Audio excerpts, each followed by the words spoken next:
ICC, Mr. Owen Chirombe, all the way from Zimbabwe. We're looking at anything over 180. That should be safe. Where comes in. Okay, all the best. We're looking at anything over 180. That should be safe. Where comes in. Okay, all the best. Alexander, you lost the toss. Did you go in your favor as well? Yes, it did. Bob Bashir Songa was out in the middle with the two captain sides unbeaten in this tournament. They mean the end of the road for you in the tournament. But let's wait and see what the two teams can do. It's a little bit cloudy, overcast conditions here at the University of Dar es Salaam ground. But the two teams won't mind that. At the top is also a key player, wicket-keeper batter for the team.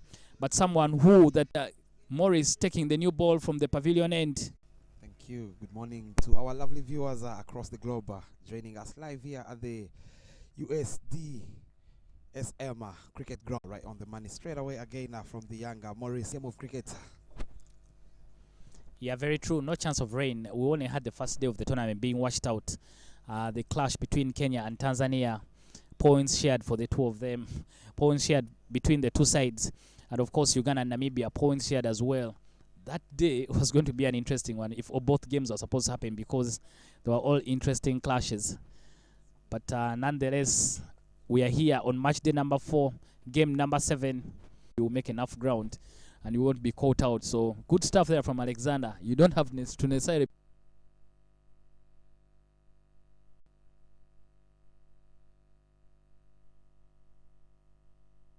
sizzling pace, and it's good to see that even at a very early age, they are already honing their skills very well. For Namibia, when your first ball up gets a wicket, so they need to take their time. I agree with you there, Dennis. Free hit coming at 100, pushes that very well, beats the infield. They'll pick up a double. Trying to restrict Kenya on a total below 120 to see if they can register their second win. I think a wise decision from them. Pierces that gap between point and covers.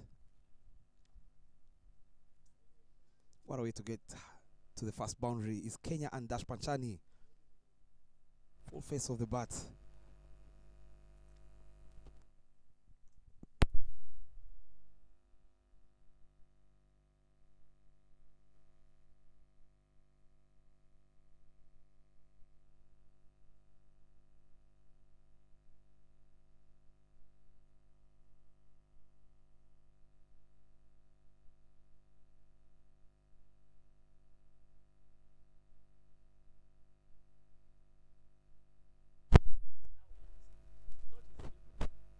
Off with an expensive over is young Jack Thomas, giving away already 7 runs, and that dot ball brought us to the end of the second with 8 runs for naught on the board.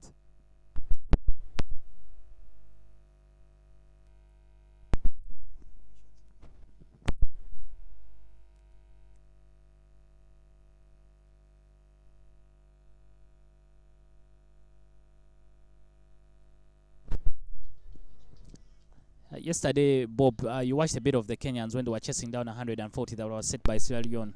What did you make of their batting and how they approached that particular run chase? Talking about that chase, it was a 2-man show. That man there, Branley Cavu, wicket-keeper batsman, with his 40 run, he took his time, stabilized the whole chase, and was partnered earlier in the chase with the younger Stian Smith Jiggs, one of the most talented players in the tournament. Played some crucial knock over 37 of 71 deliveries to guide his team through a very good total where they ended up defending it. I beg your pardon, where they ended up chasing it comfortably and being the player of the match. Young Stian Smith, one to look out for in this chase. I beg your pardon, in this Kenyan setting.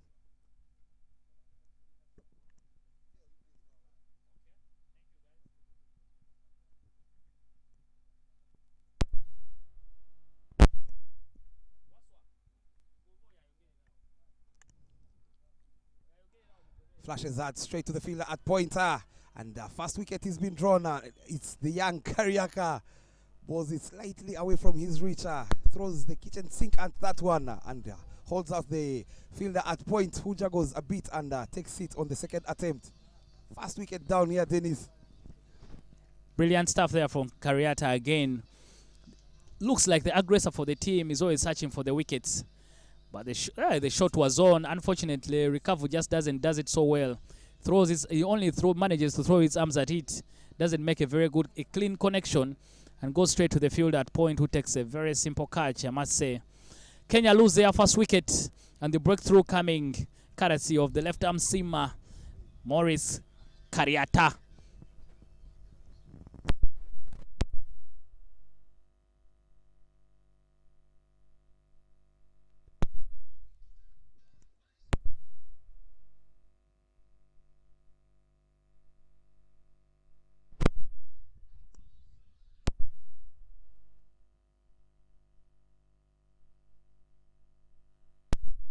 Walking in is Raja Pankania at number 3 after losing the informer Brandley Kavu, who doesn't keep on with the momentum from yesterday's game after getting to that 40 runs.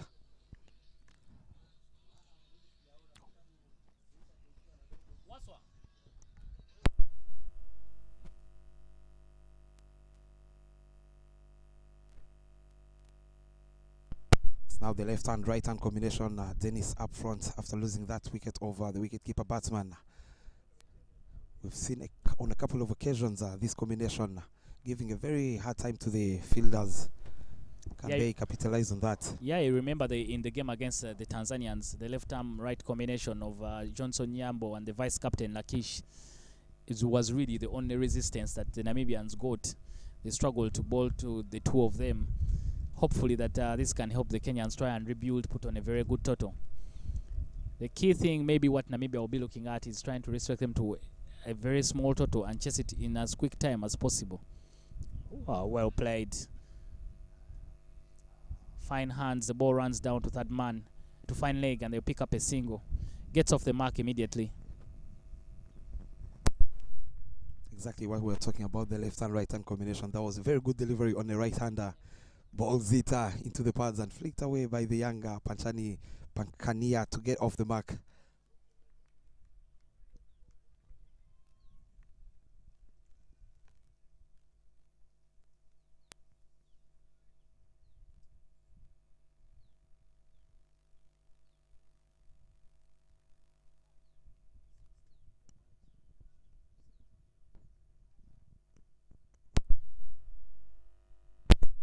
Sticking to a sleeping placer is Kariata. Good ball, good shot, but straight to the fielder. Good cricket all round. Yeah, similar kind of show that Brandley Kavu played. The difference this time, Panchal just making sure that he covers his bat to make sure the ball goes all along the ground. But the offer is on. Some weight is there from Kariata. If you have the power and you just throw your arms at it, you could be able to cream it through the covers.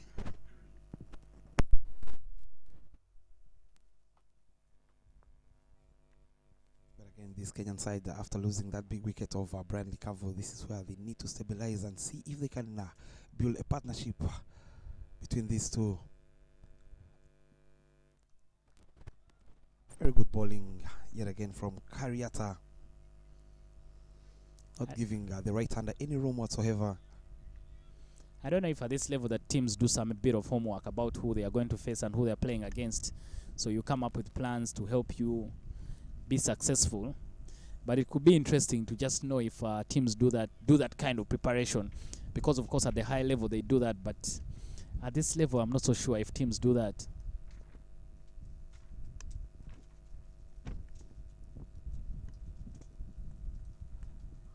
Well played, looking to sneak in for that single. Just not quick enough, but the opportunity was there. The ball dropped in the gap. I think the non-striker just not ready for that run. So they would rather turn it down instead of trying to risk. Yeah, on the screens there you can see the young Pankania is not ready to take that quick singles. Ball watching he is on that previous delivery. Yeah, very guilty of the Nigerians, very guilty of that yesterday. The run-outs really. I don't know if they were just scared of the occasion when you're 5 wickets down, the feet don't move, you're not sure about your decision making. And in the end they had 2 run-outs that really cost them the game. Well played. Very well played there on the up. 2 is the call. They're running very hard. Very good fielding in pairs from the Namibians here. The outfit doesn't seem to be very quick here, Dennis. And with those 2 runs, we brings us to the end of the 3rd over, 12 for 1.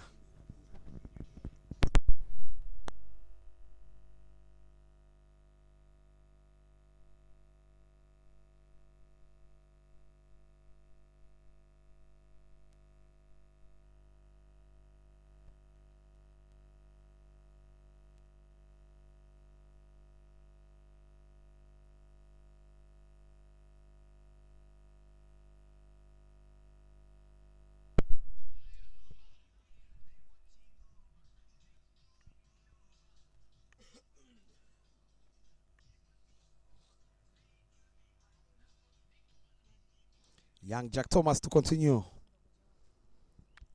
Coming into ball his 2nd over as he brings in the 3rd man fielder inside the ring and sends back a deep point. I beg your pardon, it's a left-hander. He sends back at the deep square leg and brings in a fine leg fielder inside the ring.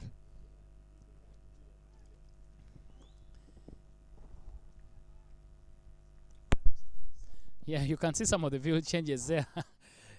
Where the guys look a bit confused. The field changes being made from the technical team that is standing outside the rope. So, of course, some people don't like it. Not, ooh, what a delivery. Took off there from a very hard length. Sometimes that kind of delivery is just no wides indicated by the umpire there. NSC seems like maybe there was something on it. That means that it's going down as a chance. What a pace, what a pace. Yeah, that is some pace now. That one really took off. Sometimes bowlers like to use those sort of deliveries to just send some fear in the batters. I may not necessarily get you, but I'm just letting you know that I have that in my armory. 2nd no ball from the young guy, Jack Thomas. He is struggling in his run-up. We saw him earlier before the game marking his run-up. I'm not sure what's happening. This might be very costly for the Namibians. Yeah, Jack Thomas maybe probably just trying to overcompensate.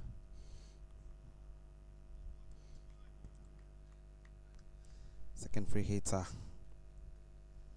Can the Jan Pankania make good use of this one? See if he can get a boundary with 2 fielders inside the ring. Yeah, you can just see there the umpire, all his experience, Langton Lucere, indicating to the fielders that you can't change the field. So there was someone trying to make some change, and the umpire just making sure that the field doesn't change at all because the strike didn't change. Gem of a delivery, but it's still an illegal delivery, so the wicket won't count. But at least they'll take a bye. Jack Thomas, one of the exciting bowlers. Yesterday I saw Udekwe Emmanuel running in from the pavilion end and cleaning up the Ugandans. I don't know if they had done their homework. The end where Udekwe was coming from, the ball was staying a bit low, and at his pace it was difficult to pick him up. So maybe Jack Thomas would have come from that side and try and bowl wicket to wicket stuff and see if he can also get some value out of the wicket.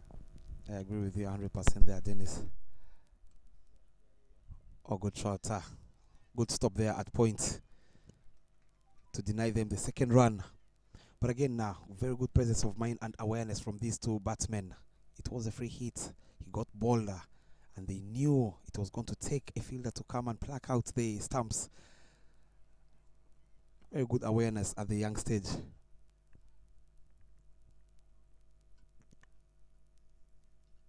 We've seen on a couple of occasions, even on the international level, where those big players tend to forget about that free hit.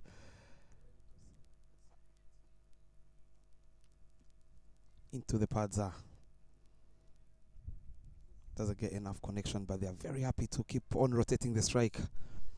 And that brings us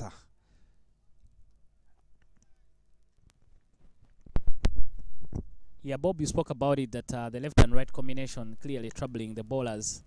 So you can see you're not allowed to find your mark very, very easily because And the good thing that the Kenyan batters are doing is to make sure that they rotate the strike. So one person has to bowl to either a lefty or right. Ooh, chance there, put down.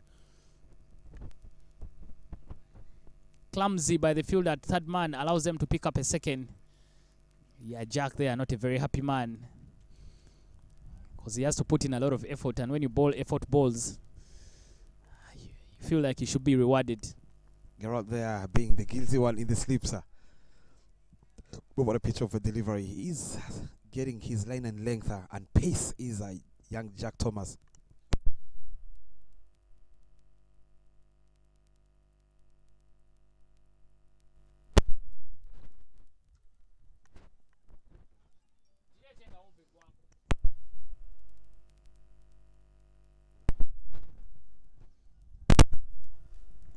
Bit clumsy here from the Namibians now in the field. I think they're over trying for it, trying to make sure they pick up early wickets.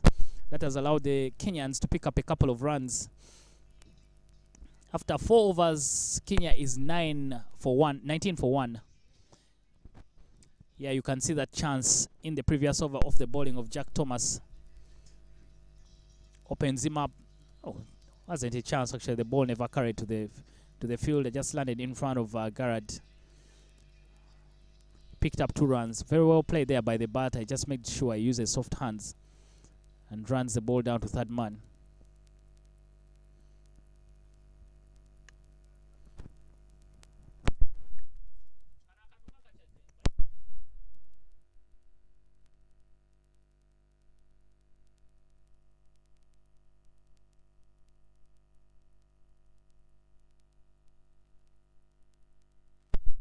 Kariata to continue from the pavilion end into his third over. Oh, lovely batting there from the young Dash. And what a fielding. That ball was hit powerfully by the young Dash Panchani. All stopped there in the covers. Very good to see that Panchani is using his full face of the bat. Not edging many up front. He struggled a little bit yesterday, where he ended up chopping it on into his stumps.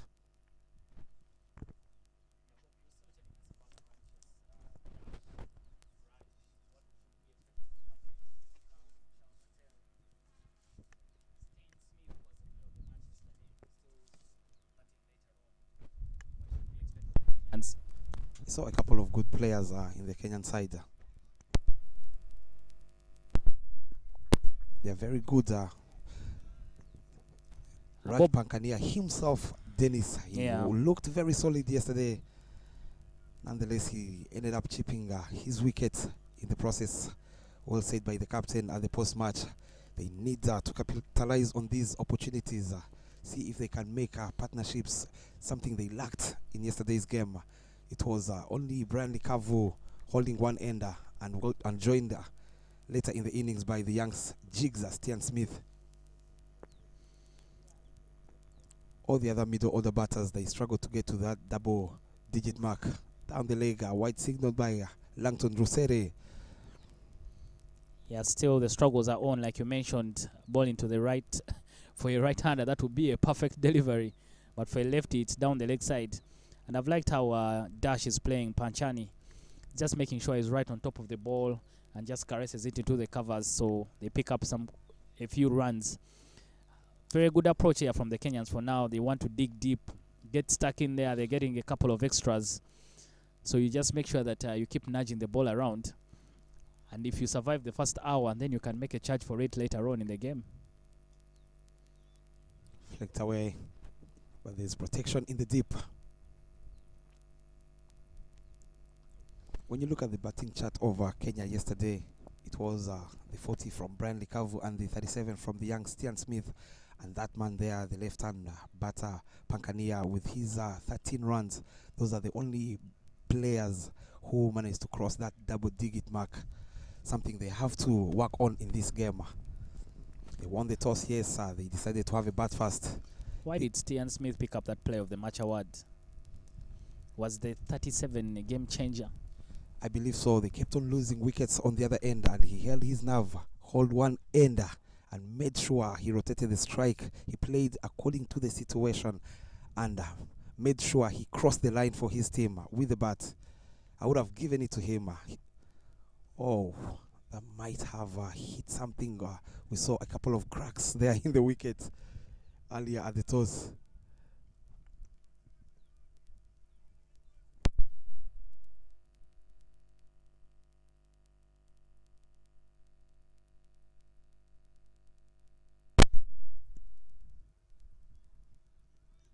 Oh, might have hit in one of the cracks there.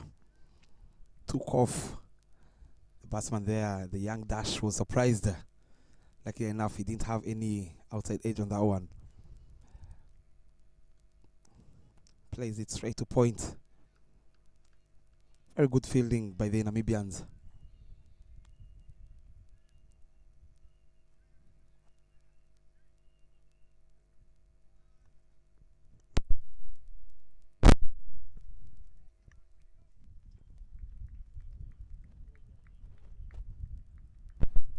Yeah, like we mentioned, moving day to day, two particular big clashes. The host Tanzania taking on Uganda. Uganda yesterday getting out of jail, scoring 69 and winning by 30 runs against the Nigerians. The Tanzanians also seeking a comeback into the tournament. They lost by a big margin against... Oh, chance for a run out. What a hit. One shot, one kill with the opportunity on for the run out. Bullet arm there for the from the fielder who did the fielding in the gully region, and he was able to hit the stumps with only one look. Kenya lose their second wicket, and it is a gift. As mentioned there, Dennis, how the Namibians are very agile and athletic in the field, and the Kenyan side have paid the price. Well guided through that point. Van Vuren picks it and throws bullseye. No chance whatsoever in cricket. They teach us if you are to call, you say yes or no, but this yes, no waiting, it has cost them the second wicket, and it was Panchani who was looking to be very solid and has to pay the price as he walks back to the dugout. And guess who comes in? It's the young Jigs, Stian Smith, who plays for the Nairobi Gymkhana Cricket Club. Yeah, very, very unfortunate there. Panchani sold down the river there by Raj. Raj committed to the run, then withdrew out of it at the last minute. Yet Dash had already made a run for it. Sold down the river, I must say, because Dash was looking very good. But unfortunately, he has to walk. Kenya losing their second wicket. Namibia will be fortunate. They've been able to deal with Dash, who was starting to get stuck in. Scored 14 of 22 balls, but was really looking like value for money today. Namibia will be happy for that. They pick up their second wicket. Kenya have 22 for 2.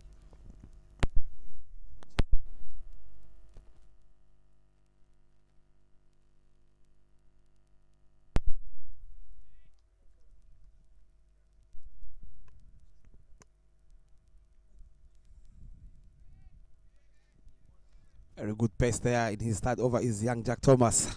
We saw from that end Prosper Useni getting some carry. Troubling the Ugandan batsmen. You were lucky to witness that game, Dennis. What was the main reason of the Ugandans to score 69 runs?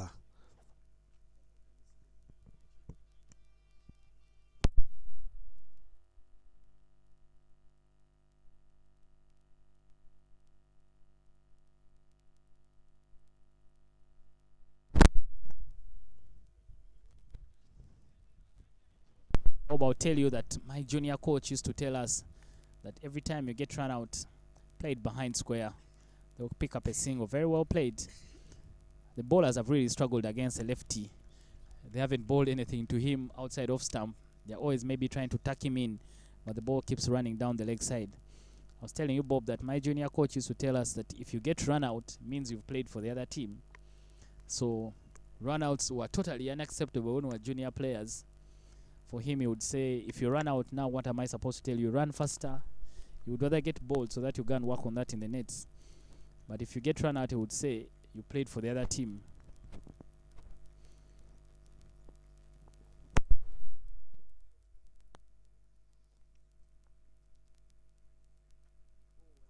Left alone by Stian Smith, who loves taking his time to get off the mark.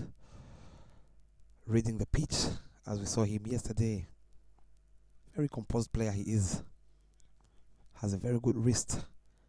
Saw him scoring most of his runs on the onside, where the Sierra Leone players and bowlers kept feeding him into the pads.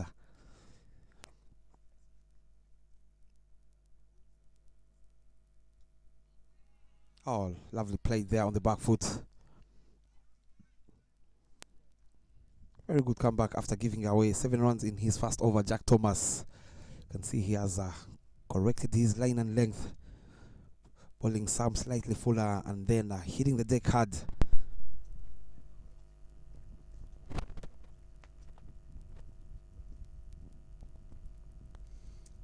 Good approach there from Smith. I like to see a lot of young players leaving a couple of balls.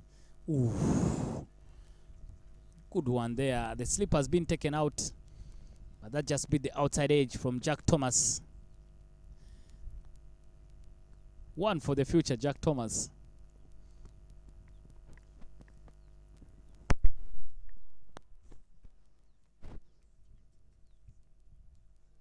Talking about one for the future, we've seen even in their batting department, Geralda, one of the players to watch out for in the future, and especially in this tournament.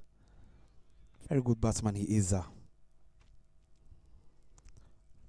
that ball, that dot ball, brought us to the end of the 6th, 23 for 2.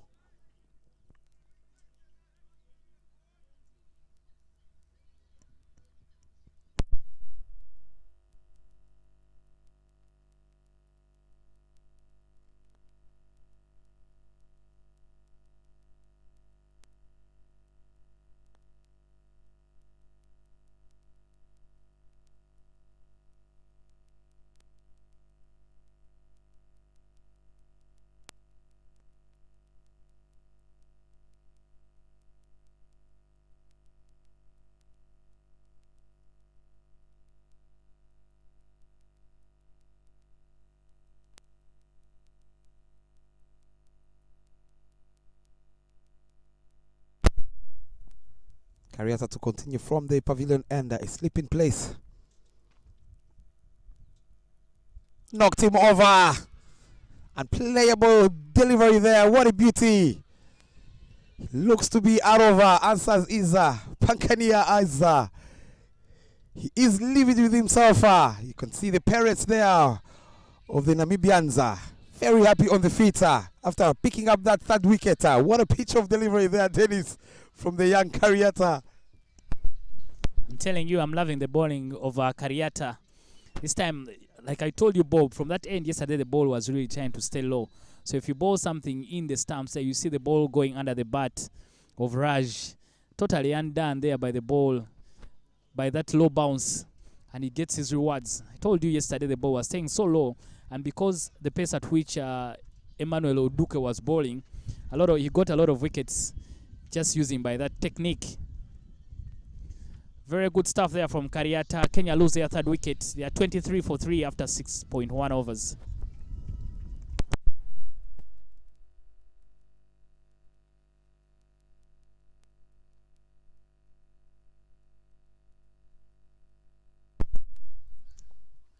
Tedra Sangani joins young Stian Smith at the crease.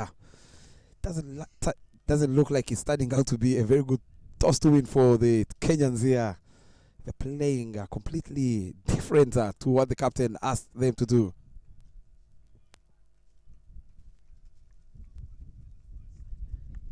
Talking about 300 balls to face, Dennis. We saw yesterday John Bangura playing over 100 deliveries to get the first half century and to make sure his team had something to fight for.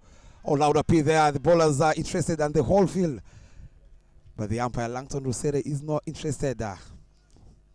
Yeah, that's what wickets do. They just, raise the whole momentum of the field, of the team. They raise up the spirit of the side, so you can see everyone trying to appeal for something. And you are like mentioning that John Bangura, very, very experienced, a captain of Sierra Leone. So he always understands the assignment. And I was trying to emphasize the same yesterday that the young ones need to know in 50-over cricket, it's better for you to score 50 of 100 balls rather than score 100 of 50 balls. Once you understand that assignment, then you're in business. 50 over cricket, more or less closer to the test game. It's a slow poison kind of game. You have too much time.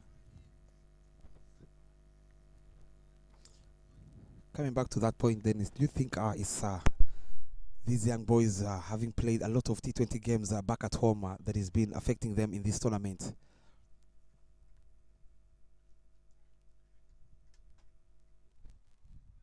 Yeah, very much, and I feel for them. Sometimes it's not their fault. It's just they are trying to work with what they have.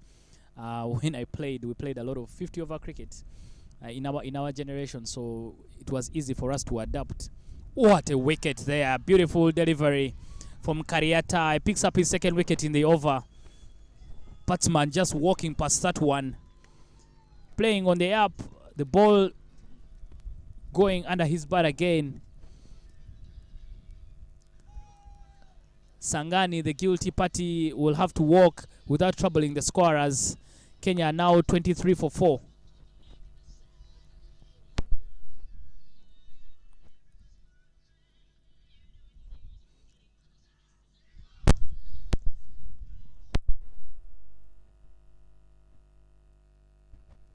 Hey, look at the delivery again there from Kariata.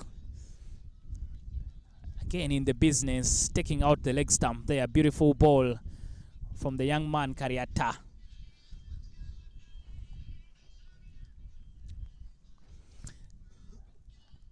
Sangani has to walk without troubling the scorers. Kenya now in a bit of trouble. The team that won the toss and elected to bat first. Same thing happened to Uganda yesterday. They were the team that won the toss, but things did go according to plan. They ended up losing. They ended up scoring only 69 runs, but eventually picked up the victory in a game that had very little or nothing to write home about. The Kenyans desperate for a partnership that can dig them out of this hole. Stian Smith, player of the match yesterday, is joined by Yoshi. Yash Gohila joins the young Jigs, Stian Smith.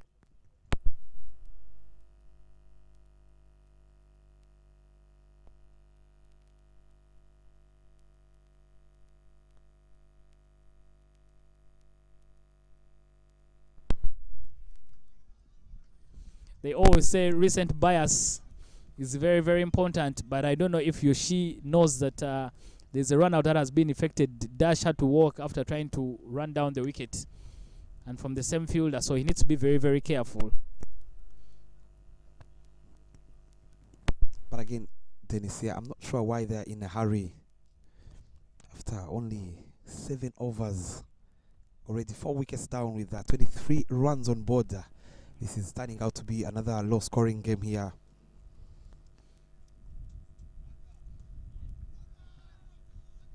It's 10. That should be a single. Try and help your partner as well. Get them off strike. Help them score some runs. When you run singles like that, they put your partners in the play. They get their feet moving. So you need to help your partner. You just can't sleep on your bat at the other end. High fives all around there for Kariata, who picked up 2 wickets in that over.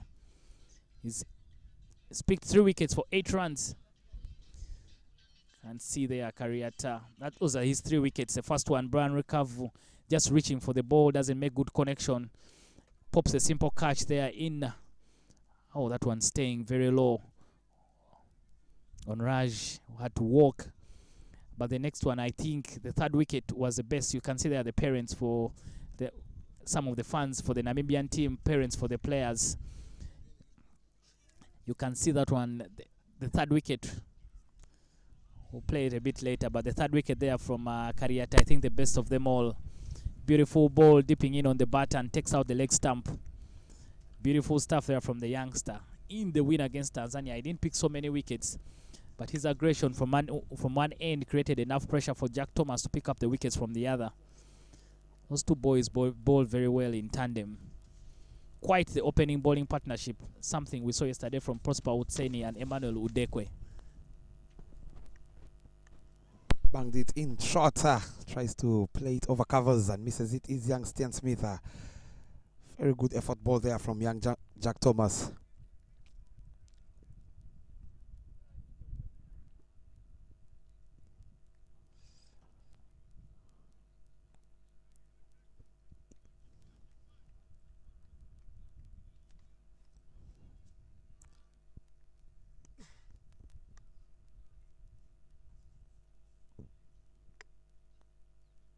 Oh, well left there by the young Stian Smith. But again, yeah, Dennis, one of these two, they play in the same team back at home, the Nairobi Gymkhana Cricket Club. They need to capitalize and stable the innings here and see if they can build a partnership. Also, they've already been put on the back foot by the Namibians, who are being bowling superbly in their first spell. Is Kariata and Jack Thomas. Thomas looking for that wicket in the air for quite some time. Beats the fielder at short mid wicket there.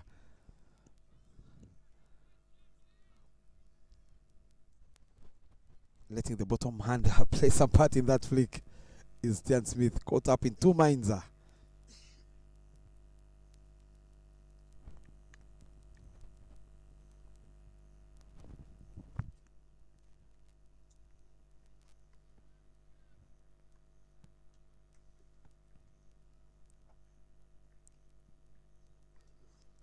On the pads are flicked away, but there's protection deep.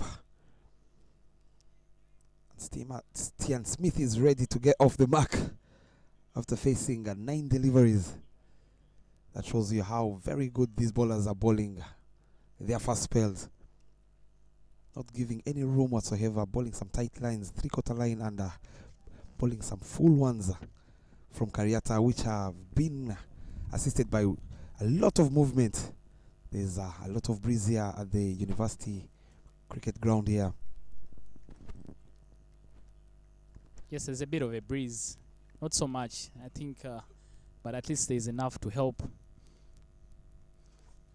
And you spoke about it, Bob, that the outfield, even here at the University of Dar es Salaam ground, a bit not very quick, so scoring boundaries is not very, it doesn't come easy. You need to work very, very hard. End of the 8th over, 24 for 4.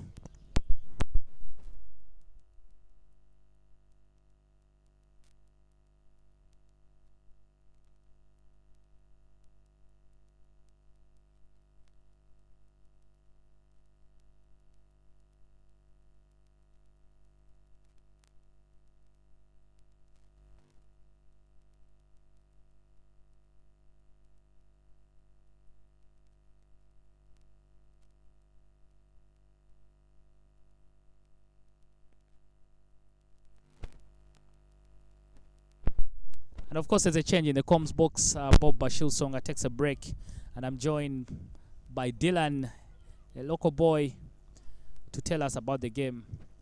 Dylan, welcome, karibu sana. Thank you Dennis, asante sana. Karibu mabibi na mabwana wanaangalia mechi kutokea nyumbani.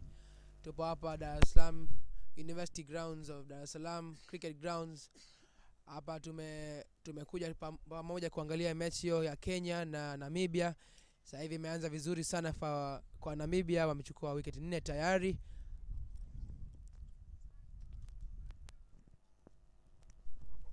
Kwa over 8 Morris Kariata kashachukua wicket 3 na anawekea timu yake Namibia mbele sasa hivi. Kenya wapo chini kidogo sasa hivi, lakini natakiwa tuone hapa Stian na Yash wanaweza kutengeneza partnership gani hapa. Jana Stian kabeti vizuri sana, kama usaidia timu yake kushinda. Leo itaonekana kwenye hiyo University anacheza vipi.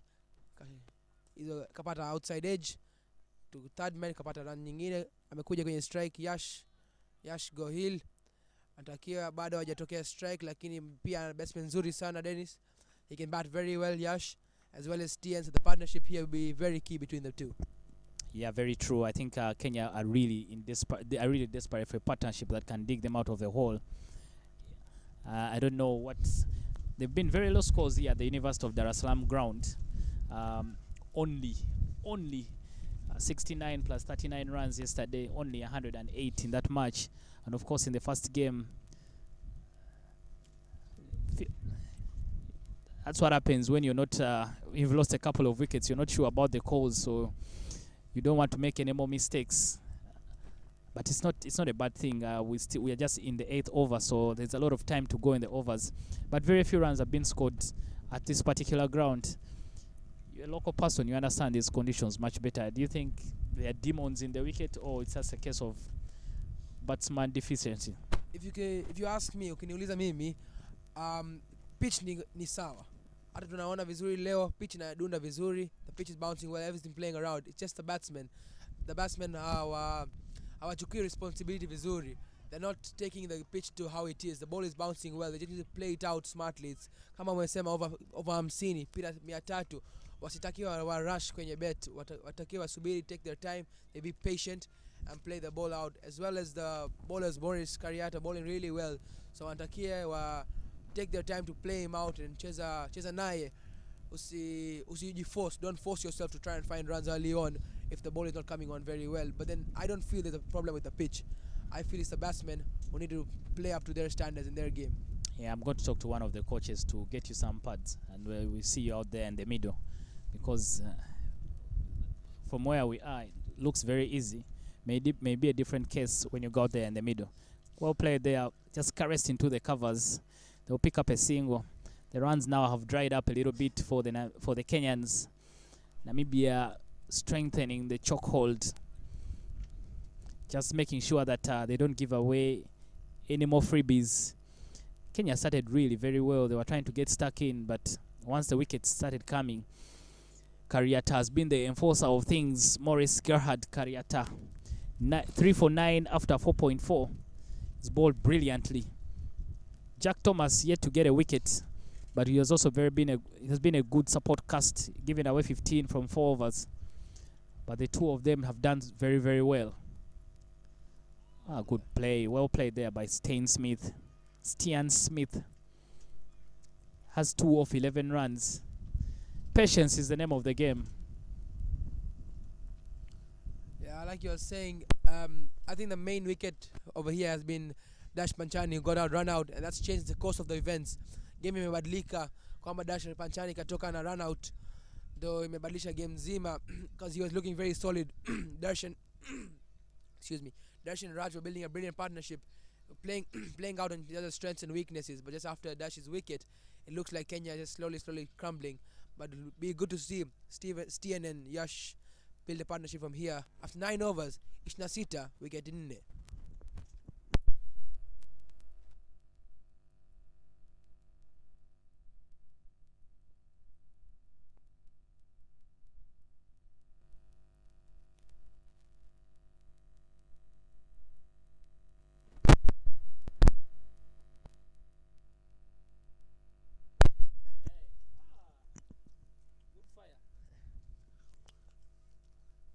Jack Thomas back into the attack. Karuri kuball over 4, kasha ball Jack Thomas, runs 15.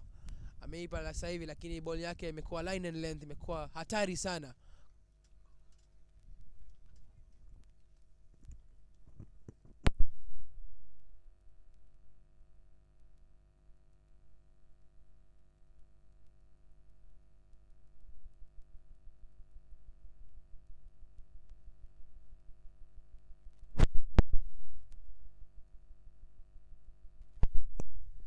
Hapa tupo University of Dar es Salaam, tunaangalia Kenya na Namibia, lakini kutokea Dar Jimkana kuna match inaendelea ya hisi ya home team nyumbani Tanzania wa take on Uganda under 19. Sasa hivi Dar es Salaam Jimkana unaweza kuangalia ile game pia kutokea Tanzania Cricket Association YouTube channel. Ni bure kabisa kuangalia ile match. Unaweza kuswitch kuangalia match hiyo na match ile, zote mbili ni hatari sana. Itabidi uangalie pia timu yetu ya Tanzania ya taifa wanacheza sasa hivi Dar es Salaam Jimkana Tanzania.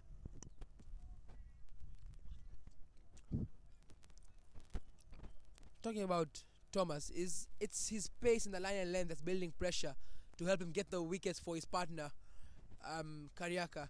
It's the pressure he's bringing on Thomas that's squeezing the batsman to try and find runs of Kariaka, which is leading to the wicket. So what do you think his role as a team in the team is? And I think that's what they did very well in the game against Tanzania, where they picked up the win. Then Kariata was the one who was trying to dry up the runs, and then Jack Thomas kept attacking, and Jack got the rewards for the hard work that Kariata had done. Today they've switched up the roles a little bit. Thomas understanding that maybe for him it's been difficult to try and hit the line and length that he would want, so he's trying to bowl the back of a length just to make sure the batters are just dotting. And Kariata is now in the business of the batters. He's the one asking questions, and he's been able to use that side of the ground very well. Yesterday Udekwe picked 4 for 22 from that particular end, but he was bowling wicket to wicket, and he was always in the business of the batters. Of the 4 wickets, 3 were bowled and 1 was an LBW decision. So clearly there's something from this side of the end if you're going to make sure that you're bowling well. But wait and see the clouds gathering over the University of Dar es Salaam ground. A good fielding there. Tope puts in a strong arm, the fielder. 2 is the call, and they'll get back. Not Oh my goodness. not get back, and it's been run out. Yash Goyal has to go. It's another very lazy call and lazy running to send him away. Yash Goyal anatakia kutembea sasa hivi, kakosa kufika run na anatakiwa kurudi sasa hivi. Another run out. Dennis, what do you think about that? They're not losing wickets to themselves, but like you said, they're playing for the position, giving themselves out, trying to force the runs coming, and that's another run out for the Kenyans. It's the 5th wicket down. I don't know what Yash was thinking, trying to take a second one. But the good work there is done by the Namibians. The awareness from the third man fielder to just come in very quickly after the fielder at point had put in a very strong arm. The third man fielder running in quickly, picking up the ball, and his power arm to the keeper. The keeper doing the rest of the work. But Yash, this time the guilty party, he's the one who wanted the call. You can see the first good work was done by the fielder at point, put in a good arm. Then it looked like there was no chance of a second. Out of nowhere, Yash decided to run. He was way out of the frame by the time the throw came in. Namibia now firmly in charge of this one. Kenya in all sorts of trouble. They've lost their 4th wicket. Should be their 5th, but I think the scorers are just going to change that. They've lost their 5th wicket, and they've only scored 27 runs.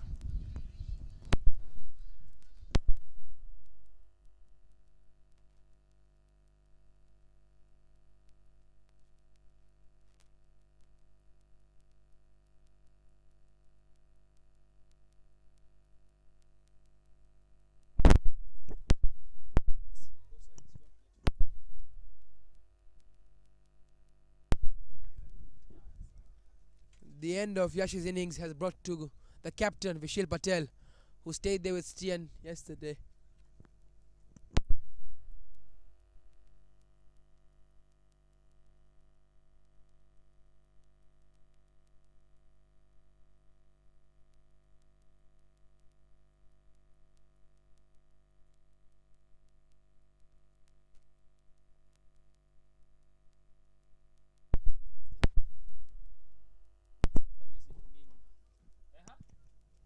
End of the 10th over, end of the power play. Kenya 5 down, 28 for no loss, 28 runs.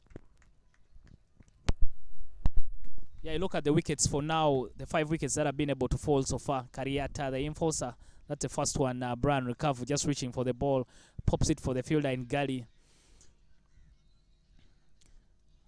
That's a run out, powerful arm. Raj Dash was looking very good. Sold down the river there by Raj. That one keeping very low on Raj a couple of overs later on. And this is the ball of the inning so far there from Kariata, dipping into the lefty and taking out his leg stump. And then this one there, I run out. Was looking very good, Josh, but this time he sells himself down the river, making the wrong call. I don't know why he thought he could be able to make the ground for the second run. But unfortunately loses his wicket. Kenya 5 wickets down with only 28 runs on board after 10 overs. And that's the end of the first power play. There's a bowling change by the Namibians.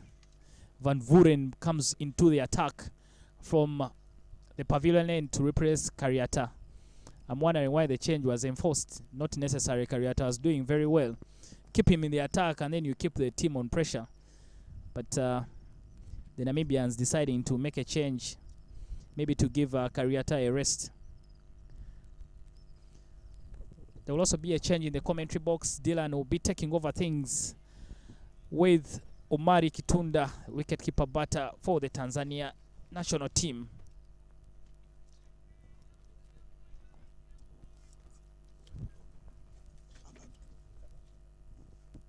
Welcome Omari to the commentary box. Karibu sana. How do you see the game going from here now? How have you seen it in the first 10 overs, and what is Kenya up to, and what do you think they can do forward? Asante sana Dylan. Za asubuhi Tanzania, za asubuhi Afrika, za asubuhi Kenya. Ni siku nzuri kwetu pia. Kama ulivyosema Dylan, Kenya walikuwa sawa, lakini kwa Namibia naona wamekuja vizuri zaidi baada ya kuangusha hizo wicket 5 za Kenya, na wanazidi kupata nguvu. Kwa hiyo shida sasa imekuwa kwa Kenya. So naona Kenya wanahitaji kuweka partnership, na ukiona Steve Smith bado yuko hapo, inabidi aweke partnership nzuri ili aweze kuibeba Kenya kama alivyofanya jana. That's brilliant bowling from Zakio. 4 dots in the trot now, building the pressure onto Steve Smith, who's not want to take much pressure. We'll have to see how him and Vishal Patel,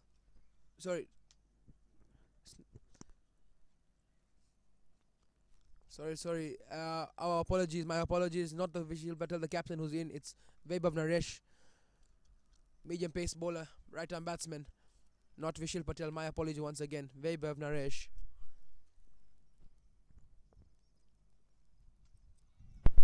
Na ukiangalia vile vile Dylan, Namibia captain anaonekana bado anazidi kuwapa pressure Kenya, maana fielding yake ni ile ile, hajafungua kabisa, aweka watu ndani zaidi ya kuweka watu chini tu huko deep fine leg na Tadma wote wanaonekana wapo chini, lakini wote walobakia ameweka ndani, na nafikiri ameweka kwa ajili ya kuwapa pressure hawa batsmen wa Kenya. Ya kabisa Moody. Another dot ball to end the over. The pressure you're talking about, the inside fielding set has brought about a maiden for Zakio's first over. End of the 11th, 28 for 5. Mwisho wa over 11, runs 28, wicket 5.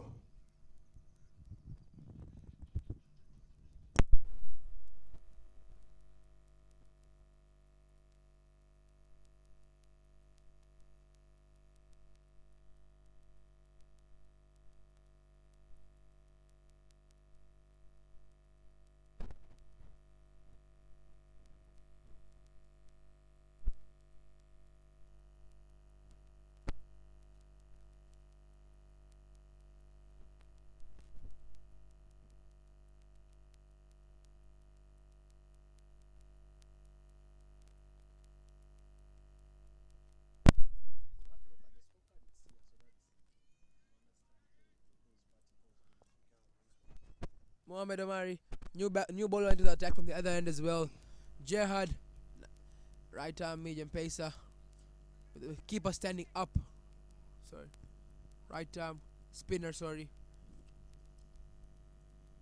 leg spinner. Right arm leggy, who's also a very intelligent bowler. Has his fielders down at a sweeper, mid wicket, at the only 2 fielders down at the boundary. So also him looking to put the pressure on the batsman, turning the ball away from the right-handers.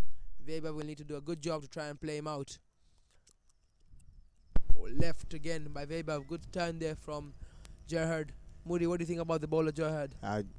Gerhard ni bowler ipo poa sana. Hata ukiangalia mechi aliyocheza na Tanzania, alikuja alibadilisha zaidi baada ya wale pace bowler kuchukua zile wicket za Tanzania mapema, alivyoletwa Johannes na akafanya kitu kizuri sana. Kwa hiyo na leo pia tunategemea hapa anaweza kuzidi kuwapa shida hawa batsmen wa Kenya.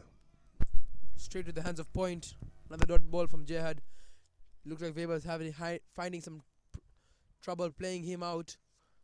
Gonna be good to see these two, especially Steve Smith, play the spin. Yesterday we saw him. He loves to play the spinners out there. There's some kind of ground yesterday. Let's see how he will play against Gerhard, how he'll face out. But it will be a challenge for Weber to try and get off the strike, to find his first runs and rotate the strike with Stien. Moody, that's the only way they're going to build the confidence. Strike rotation from here on out in order to bring the runs and bring the confidence to these two batsmen. Yeah, kabisa tu. Inachotakiwa Vaibhav na Steve Smith waweze tu kurotate strike, lakini wakizidi kuweka dot ball nyingi, pressure pia itazidi kuwa kwao. Chance. Just like that, the pressure had got to him. The direct hit, but not out. was well in. That's what you were saying. 5 dots, and the pressure had got to Weber. Tried to go for an aerial shot. Lucky no fielder was right behind it. As you can just see, leaning to the front foot, trying to go up and above. Not able, but a good direct hit. But Weber was well in. Yeah, kama nilivyokuambia, ukizidi kuweka dot ball nyingi Dylan na unazidi kupata pressure, ndio ilichoonekana pale kwa Viber. Ameweka dot 5, dot 4, baadaye akaja kuchukua moja, lakini ilikuwa ya pressure, sio ile ya nanio. Stian Smith pushing it towards the corner region. They wanted 2 is the call, but they're not going to risk any more runouts from here. Stian Smith sent back by Weber. End of the 12th over. Only 2 from it. 30-5. Yeah, over 12, runs 30, wicket 5.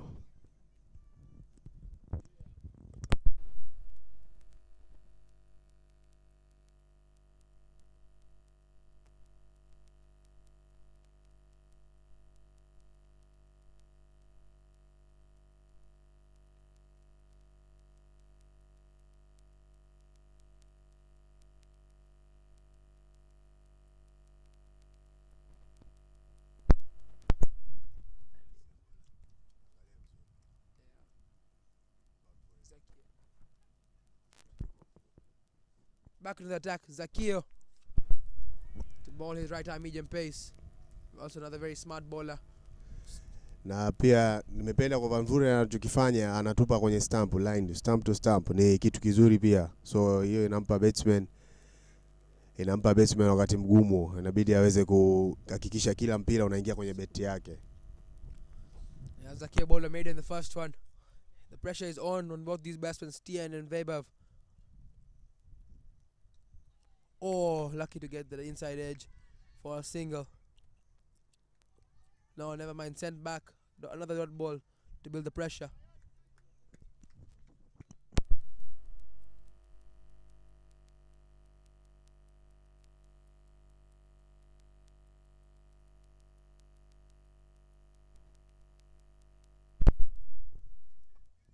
That's the first runs.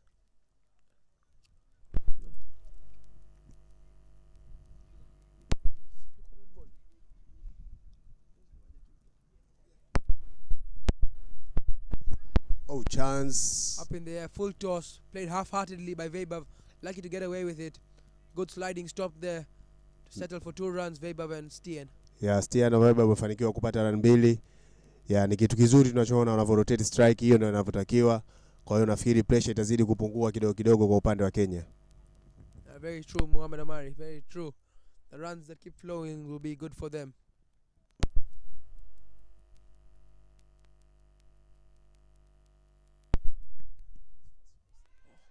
Loud appeal off the pads, but the umpire not interested at all. They're going to come back for 2. This time they make it 2 leg byes is what will be signaled by the umpire.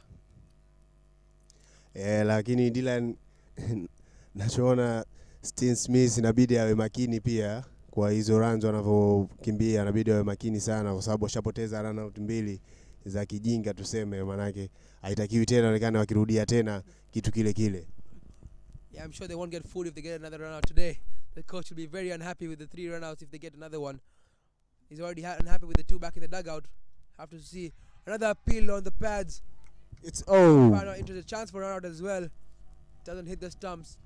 Weber survives another one off the pads. Experience umpiring. Yeah, ilikuwa nafasi nyingine ya Namibia kupata run out, lakini kwa bahati nzuri Kenya mpira ulikosa stumps. So wazidi kuwa makini, kama unavyoona hapo replay inaonyeshwa ilikuwa down the leg, kwa ikapiga mguu akapila, lakini ikashindikana, ikawa sio out. Last ball of Zakio, second over. Brilliantly driven towards the middle fielder. Won't get any runs off it, but it's the confidence that it's got for him. Baton to ball, middle of the bat for Weber. Dot ball to end the over. Kenya bado wanaonekana wakirotate wakijitahidi, lakini ni vizuri pia ikionekana Namibia wanazidi kupata nguvu, ni kitu kizuri. Mwisho wa over 13, runs 35, wicket 5.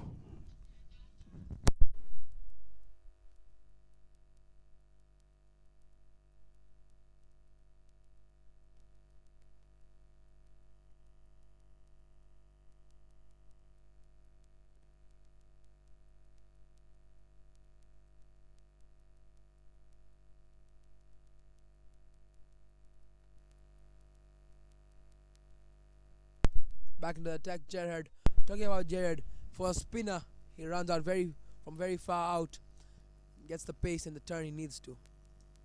Smart. Well blocked by Stien, disrespecting the ball.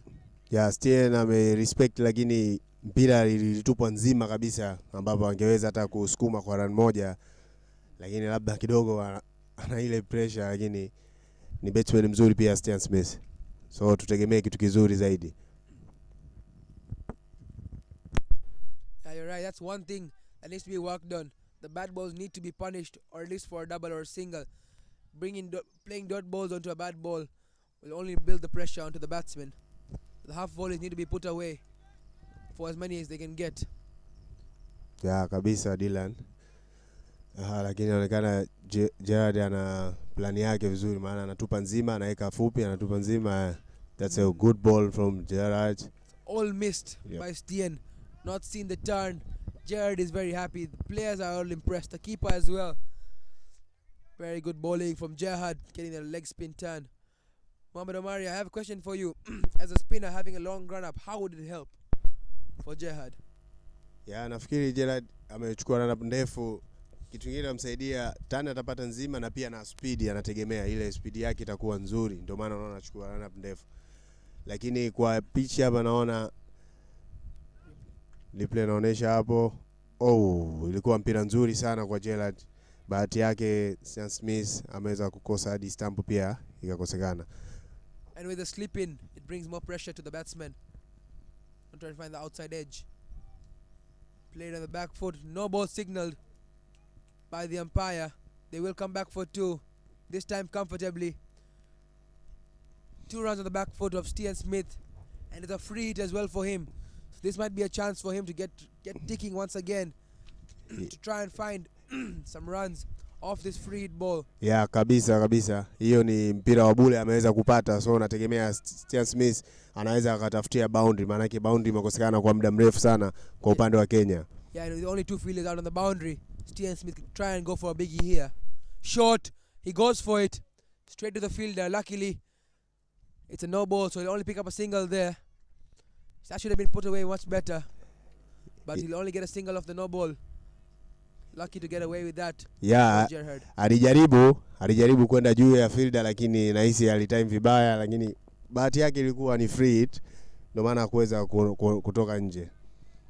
So nafikiri Stien Smith atarudi tena na kucheza chini tu, maana yake anaona hata akijaribu kwenda juu hamna anachopata.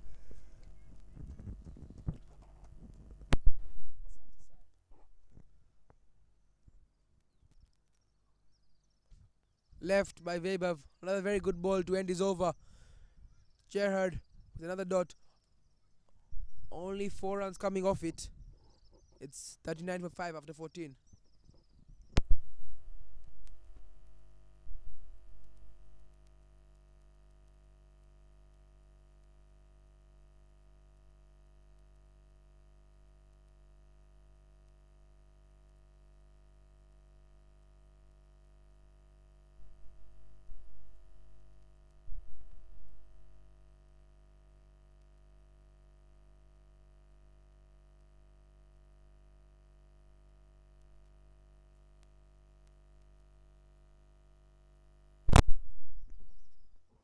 Zakia to continue from the pavilion end for his third over. Well driven towards mid-off once again. Same way as Weber played the last ball of Zakia's over towards mid-off by Stien Smith to build the bat and ball confidence. Yeah, Stien Smith ameweza kuidrive vizuri mpira, lakini imeenda moja kwa moja kwa fielder. So hajaweza kupata run hata moja. Yeah, and 50 overs, even if the runs are not coming, but the ball is being felt on the bat, it brings that confidence for the dugout as well as the batsman out there.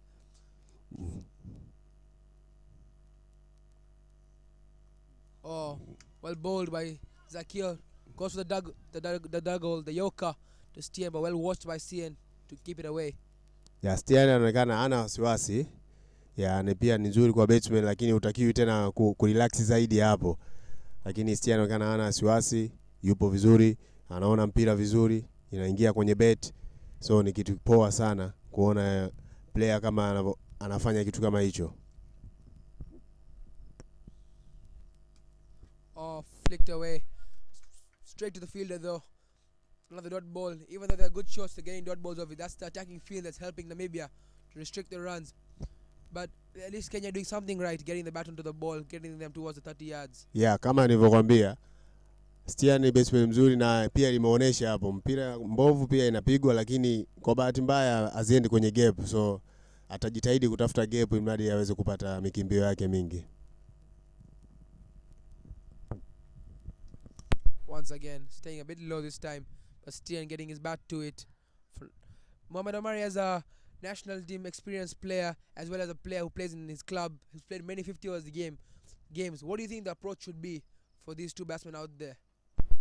Ya, hapo inatakiwa kitu kimoja kwa yule batsman ambaye amekaa sana ni Stian Smith, aweze tu kuongea na vibe vizuri, waweze kuweka partnership, pia waweze kupunguza ile dot ball hiyo ambayo naona itasaidia, lakini wakiwa wanazidi hivyo kuweka dot ball pia hawezi kusaidia, itazidi kuwapa nguvu tu Namibia kila saa.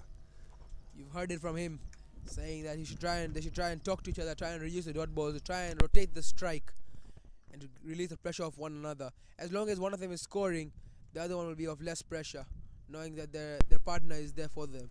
Ya, kabisa Dylan.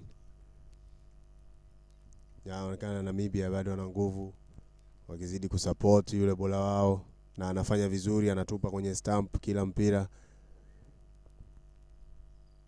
Sure, this one should have been put away by Stian. Lucky to get away with it is Zakio. Stian unhappy with himself. Should have been put away towards the square leg, fine leg region. But another dot ball to mark the end of the over. It's a maiden over, Moody. Ya, kama nilivyosema, Stian sio kama anakosa mpira lakini anaenda sawa. Imekuwa maiden over, mwisho wa over 15, runs 39, wicket 5 na sasa hivi ni drinks break. Yeah, they're going for a drinks break right now. The two, they need to talk with their team, the two batsmen out there, Stian and Vaibhav, to get some idea from outside what the coach is saying. These two to try and build a better partnership from here. So this will be a very good refresher for them.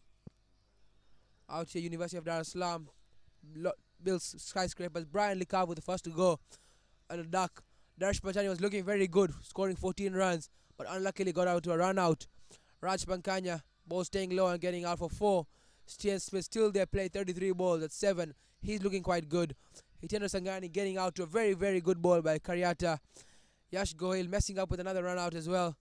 And Vaibhav Naresh still out there with Stian Smith. Played 44 balls between each other and 10 runs between the two. So they'll need to go out from here to try and play at least another 15 overs themselves.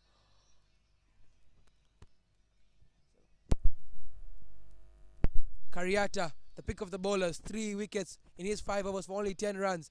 The other 3, Jack Thomas bowled 5 overs for 0 wickets but 17 runs. The economy is doing very well.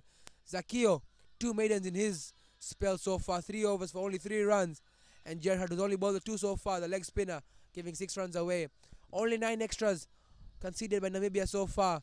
So they're looking quite good at the moment. And their bowling has been tight as they need. It's 39 for 5 after 15 overs.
back after the drinks break. Join with me in the commentary box now is Mama Lucy. Mama Lucy, unaona game vipi sasa hivi? Game inaendelea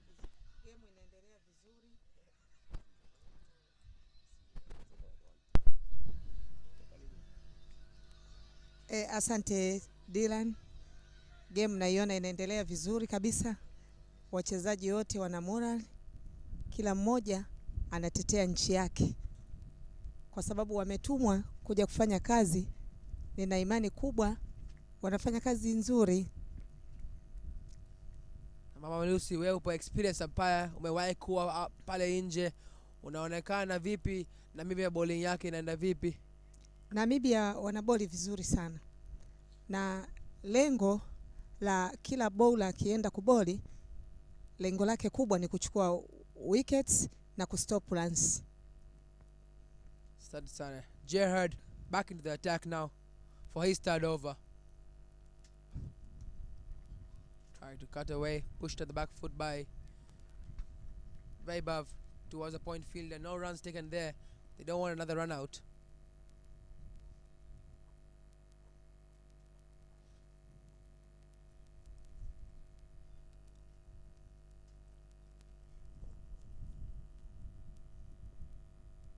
Short tried to put away towards the leg side by Vaibhav, not getting full connection.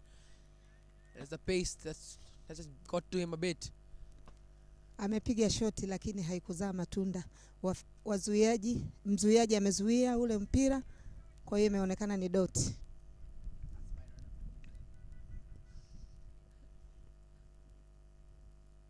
Full.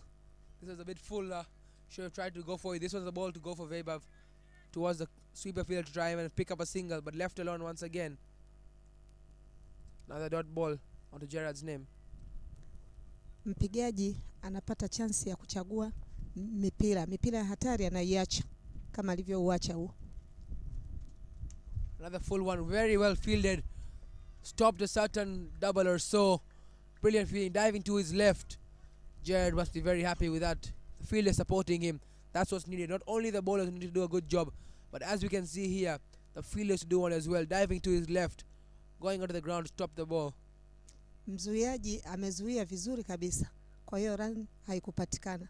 Pamoja na kuwa amepiga chipped up in the air. Chip dismissal. Vaibhav has to go. That's brilliant smart bowling by Gerhard. Pulling the length a bit behind just a bit. Slowing down the pace a bit. And cheaply given away. Look at the fans and the Namibians, the parents and everyone. Very, very excited. Very happy with this 6th wicket. Come all the way from Namibia to celebrate their boys out here at UDCM Cricket Grounds in Dar es Salaam, Tanzania. 6th wicket for Kenya. Hiyo kechi ni kama zawadi. Ameambiwa chukua zawadi yako, naye hakuwa na cha kukataa, alichukua zawadi. Mchezaji ametoka. Kwa kweli hiyo kechi haikumfanya atoe jasho. Ransi kwa Kenya ni 39, wicket 5 zimeanguka. Wicket 6 alafu rani 39. Yeah, we just saw the replay over there. Over by 16 inachezeka. Gerhard getting a cheap, easy wicket, like she's saying, a gift given to him by Vaibhav. Just saying, take my wicket, I'm done batting, I have had enough, I'm tired out here. And just giving his wicket away, lazily played, short. Kwa kweli hakutegemea kama atapewa hiyo zawadi. Na ameifurahia. Mchezaji ametoka nje kwa kizembe kabisa. Yeah, brought to the crease. Krish Haria is into the crease. Another right-hand batsman to the leggy. Krish ameingia kwa ajili ya kusukuma gurudumu. All left first ball. End of another over by Gerhard. What an over. A maiden wicket for Gerhard. A big wicket of Vaibhav and 5 other dots. End of the 16th over. It's 39 for 6. Mpigaji ameuacha mpira kwa sababu ameona unatoka nje, hakukuwa na sababu ya kucheza. Maana unaweza ukaleta madhara.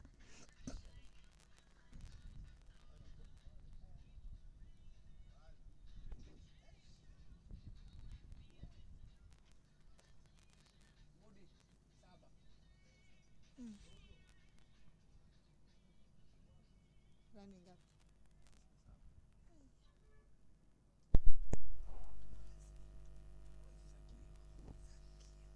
Anaendelea. Zakio to continue from the pavilion end. Ball very, very good over so far. 2 meters in his 3 overs and only given 3 runs. Zakio anaendelea kutupa kama anavyoonekana. Ni bora mzuri kabisa. Blocked by Stien. That's very good bowling. It's not getting the full face under the ball.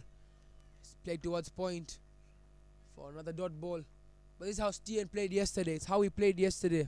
Slow and steady that got in the run. So I'm sure as long as he's out there, still 34 overs yet to go.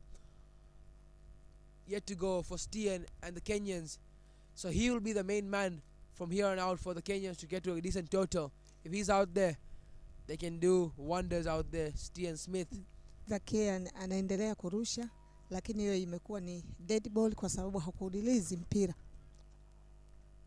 Anafikiria tena namna gani aende kuchukua wicket. Sasa anaenda Zakia. Played well, steadily defended by Stien. Zakio not finding the breakthrough, not finding how the wicket of Stien will come out. Stien very smart. Yesterday we played not out. Lucy yesterday jana Stien hajatoka na baada hawajui watamtoa vipi. They don't know how to get him out. Itategemea mpira utakavyokuwa unaenda kwa mpigaji. The one defended towards mid off by Stien. Ni bora mzuri sana huyo Zaki. Wapigaji wanashindwa kumcheza kwa sababu ya mipira yake. Kwanza Kenya hadi sasa hivi wamepata pressure. Kila mpira unaorushwa wanafikiria labda itakuwa ni wicket. Kumbe sio, wanatakiwa tu watulie wacheze. Solid from Stien. Good bowling again. Zakia hitting the deck hard, hitting his line and length well. Bowling onto the stumps. Nothing to do there from Stien. The field not even just opened down at third man and fine leg. Mpira umekuwa ni dot. Na fielding ya Namibia ni nzuri. Hawawapi chance Kenya kupata runs. Wanazuia sana na backup yao iko nzuri. Staying a bit low. Stien getting the ball under his eye and playing it under his nose. Inaendelea kuwa dot kwa sababu ya ubora wake wa urushaji. One more dot will be another maiden for Zakia. Smart bowling, very, very good bowling. Hiyo inatarajiwa kuwa maiden over. Anarusha vizuri sana. Another steady defense, another very good ball. More like a half volley. Stien should have got some runs off it, but he doesn't. 6th dot of the over. It's another maiden to Zakio's name. That's 3 maidens in his 4 overs.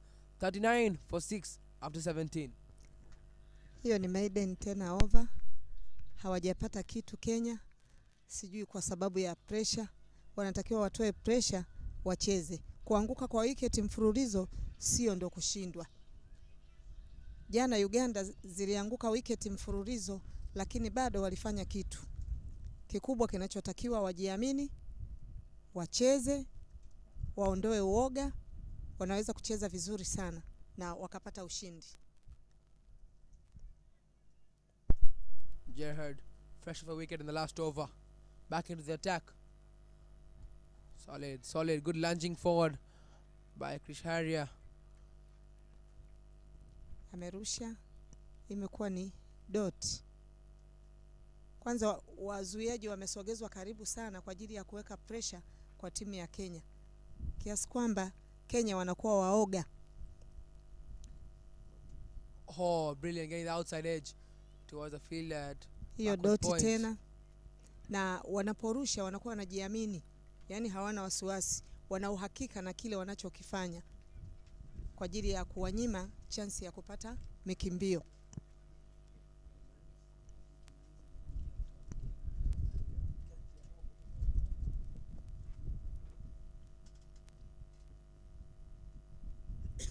This time steady again. by Krish. Look at the stance he poses. It looks like it's a very good batsman, but he'll need to get some runs. Not only play the dots, but also try and find some singles, turn the good balls into singles and turn the bad balls into doubles or fours.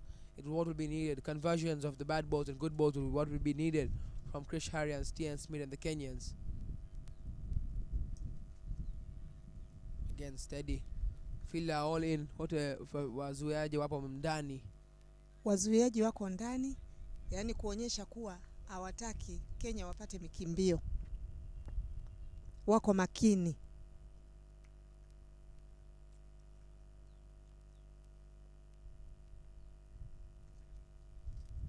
Once again, off the middle of the bat, but straight back to the bowler. He must be feeling the pressure just a bit. Not as much because he's getting them off the middle. But they've all been off the bat, but all of them have been dots. 5 dots now, Mama Lucy. Mpigaji tayari ameshakuwa na hofu. Anachokicheza ni kuzuia tu. Hataki kufungua mikono kucheza. Kama vile anacheza taratibu tu, ana defense. Another dot. 6 dots again. That's back-to-back maidens for the Namibian bowlers. Gerhard and Zakia did a very, very good job out here. It's 39 for 6 after 18 overs. Hiyo ni maiden over tena. Mikimbio bado ni 39. Na wicket ni 6. Over 18 zimeisha.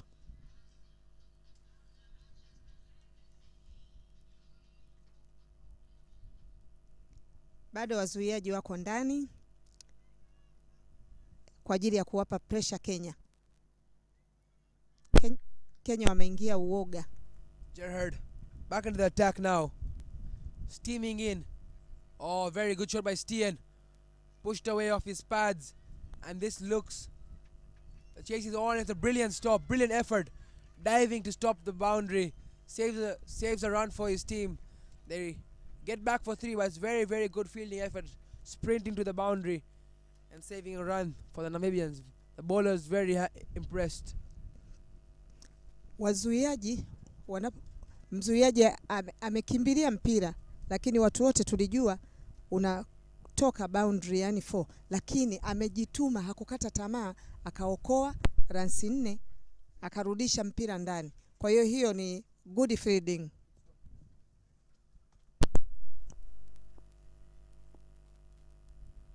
Oh, there's a full toss chance for him to try and put one away, but a wide signal, not getting any batsmen to that. Krish Harry. Outfield looks quite good.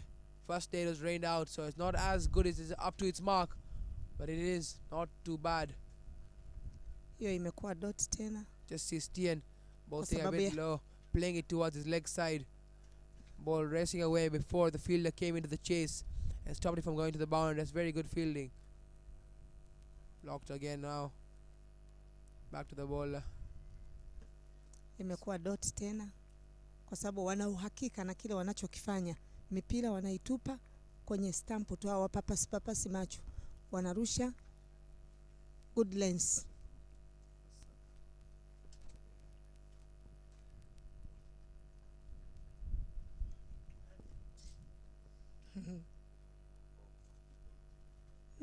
Steaming in. Posted a bit low, well watched by Krish Harry. That's now 9 balls onto his name. Imekuwa dot tena. Mrushaji anarusha vizuri sana. Na wazuiaji wote wako makini. Yani wamesogezwa ndani kwa ajili ya pressure. Sasa sijui Kenya inakuwaje. Yes, small partnership of balls here. Not runs coming too many, but the balls are flowing. Slowly building. Full toss, flicked off the pads. Another very good stop by the same fielder who stopped the boundary. Keeping it down only to a single.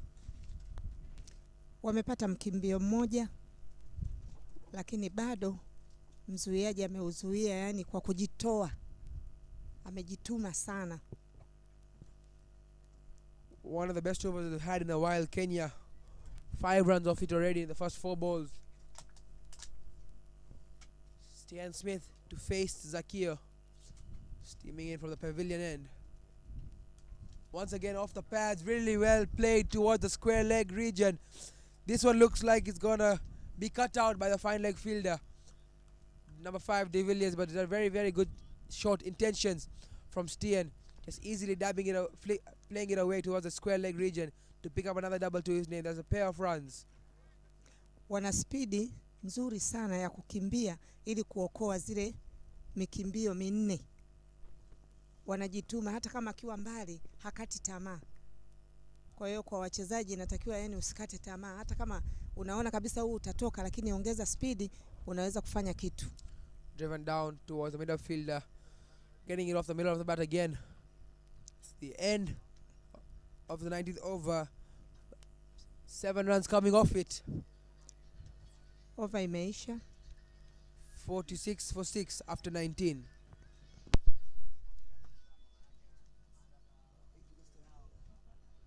Kenya wana 46, wiketi 6, over 19 zimeisha.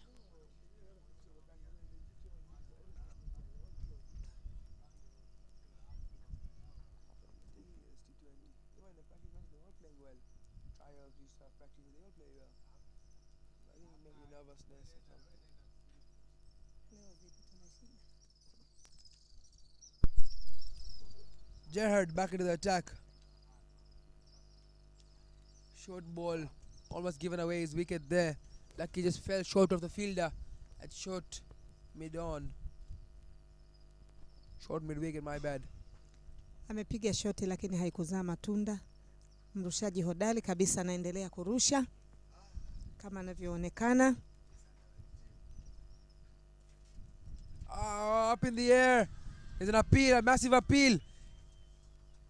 Everyone's thrown their hands in the air. Not given by the umpire. You can see one of them on the left asking for a review. Brilliant bowling from Gerrard. Looked like they wanted an inside edge for a catch onto the pads, but they're not given by the umpire. Experience. No ball left by the bowler, but no ball is signalled. Looks like Gerrard has overstepped once again. This will be one for Krish to try and get away, to try and build up his level and his scoring runs. Mama Lucy, hiyo imeonekana no ball, kwa hiyo umpire ameonyesha ishara ya free hit.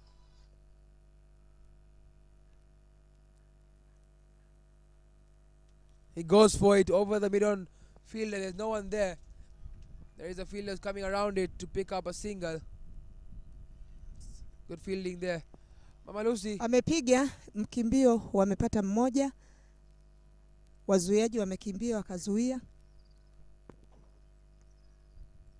That was a no ball delivery. A good one, but overstepping. But no balls are not only for the ones to hit. It's also not a must to be hit, Mama Lucy.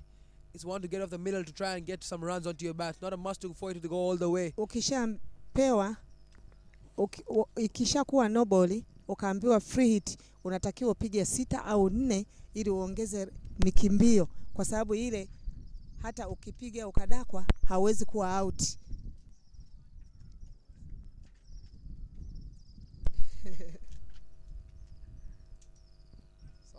Solid bowling from Gerhard and solid defense from Steen. Now you can hear some claps from the dugout of Kenya boys. They're happy to see Steen getting the dots onto his name, even getting this ball onto his bat. Staying out there for a very long time. It's the last ball before the 20th over. Imekuwa doti, anaendelea kurusha. Oh! Chance gone missing. Amekosa, imeenda 4. Ameokoa kwa sababu ana speed ya kwenda kuzuia. Ilibakia kidogo tu itoke, lakini kajituma kwenda kuzuia. Clipping the edge of the batsman. Steen Smith luckily to get away with that between the keeper and the slip fielder to pick up 3 runs. Very, very good bowling from Gerrard. Might have had a wicket of Steen there, but Steen lucky away to get it. 51 for 6 after 20 overs.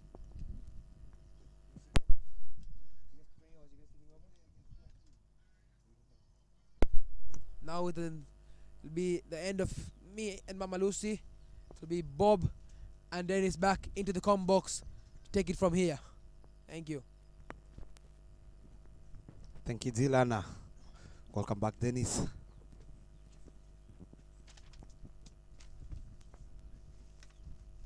A lot has been done with the Namibians since the last time I was here in the commentary box, losing 3 wickets. Bob, I'll tell you, contrasting styles of play at the Gymkhana. Tanzania 43 for 9 against Uganda. Kenya 51 for 6. Clearly not enough runs in this tournament so far. But Kenya trying to rebuild, especially Smith, who's been there for quite some time, is hanging in there, has kept the team together.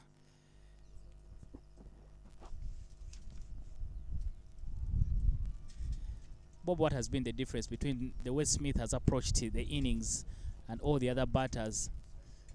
He's just looked like no risk cricket for him, but he has also made those adjustments for, especially against balls that are keeping so low. He's just made sure that he keeps them out and he tries to play with his in the mean. So the only thing he needs is someone who can hang around with him for as long as possible. Absolutely. This is exactly quite in the air for some time. Beats the fielder at short mid-wicket. Taking on the fielders. 2 is the call. Can Stian Smith is taking on for the 3rd one. And he gets there easily in the end. But what an effort there in the field. Lovely to see these fielders going for the chase in pairs. Yeah, a bit worried there for some time there, Smith. I thought maybe he must have thought the fielder would get to it, but he's unable to keep it out. Good stuff there from the fielders. Everyone, there's commitment. 3 people were chasing down that ball. There was no chance for it reaching the boundary.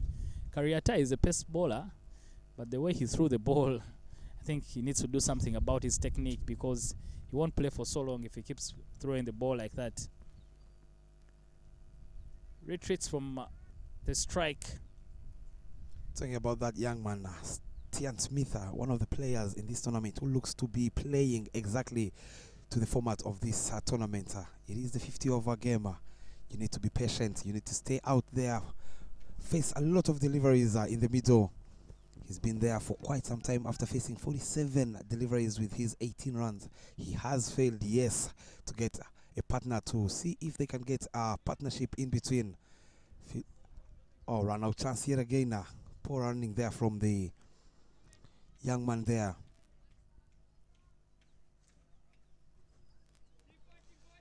Very well composed he is.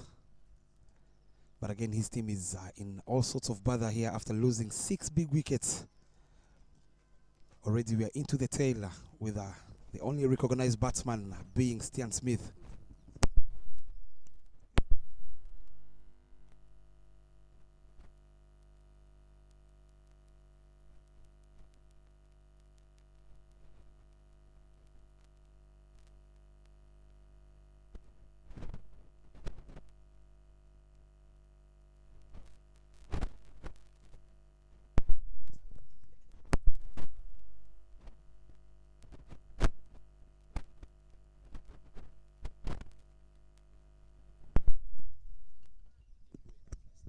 Welcome back, Omar Kitunda, wicketkeeper batsman of the national team. I saw you earlier, you're checking at the scorecards on what's happening at the Gymkhana. Asante sana Mr. Bob. Tumerudi tena. Na huku Kenya wakiwa na score ya 56, wicket 6, over 21 inachezeka. Gymkhana kule kidogo Tanzania naona wako vibaya sana. Sijui imekuaje, lakini ndio hivyo, ndio imetokea tena Gymkhana. Washaangusha wicket 8 Tanzania. Na naona ya 9 ishaanguka tena. Very good shot there, but straight to the fielder at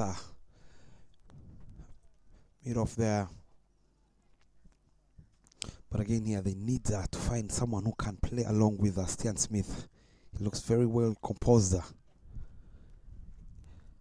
And with what we saw in yesterday's game between Nigeria and Uganda, if they can get anything close to 100 with the bowling attack of the Kenyans having 5 spinners in their side, and with the pitch opening up, I believe they will stand a chance.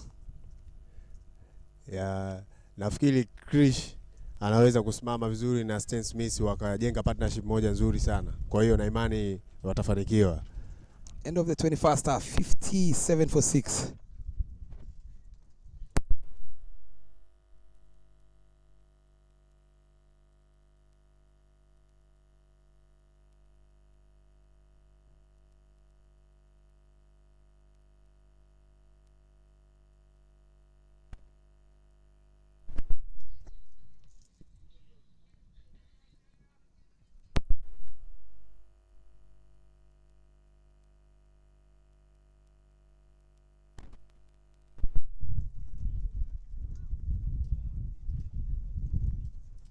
Introduction of the left arm orthodox young Van Vuren coming in from the road end. Still out there solidly batting is Stian Smith on 19 of 50 deliveries. What a player this young man is, and he has a slip in place, deep mid wicket, deep square leg. Interestingly, he has a deep point fielder on the ropes.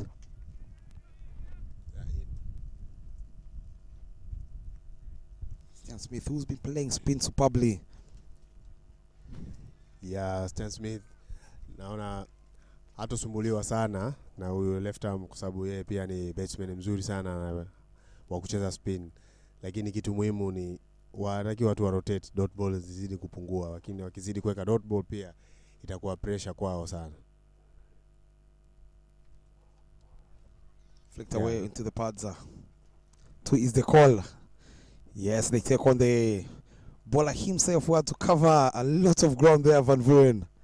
Very good rotation of strike, much needed for the Kenyan side. Yeah, Kenya wanahitaji mikimbio kama hivyo, moja mbili mbili kama hiyo walifanya, ni kitu kizuri. Waondoe tu risk ile waloweka mwanzo, lakini kitu wanachofanya Stan Smith na Krish ni kitu kizuri sana. Kwa hiyo wanabidi waendelee hivyo hivyo. That will be the only way they have a chance to put on a target they can come and fight for with their bowling attack.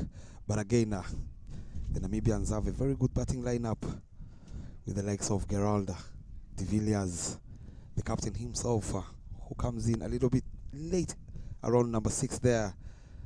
We saw him making sure his team got to that 139 against the host. Much needed cameo there of 30 runs.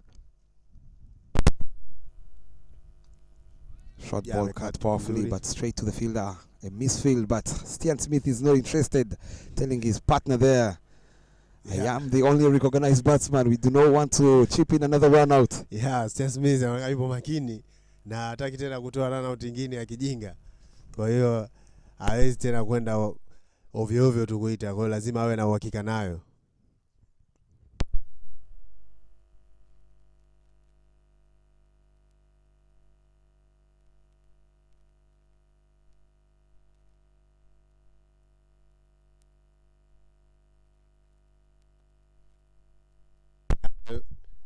Amerusha mpira ule vizuri na ikawa dot ball.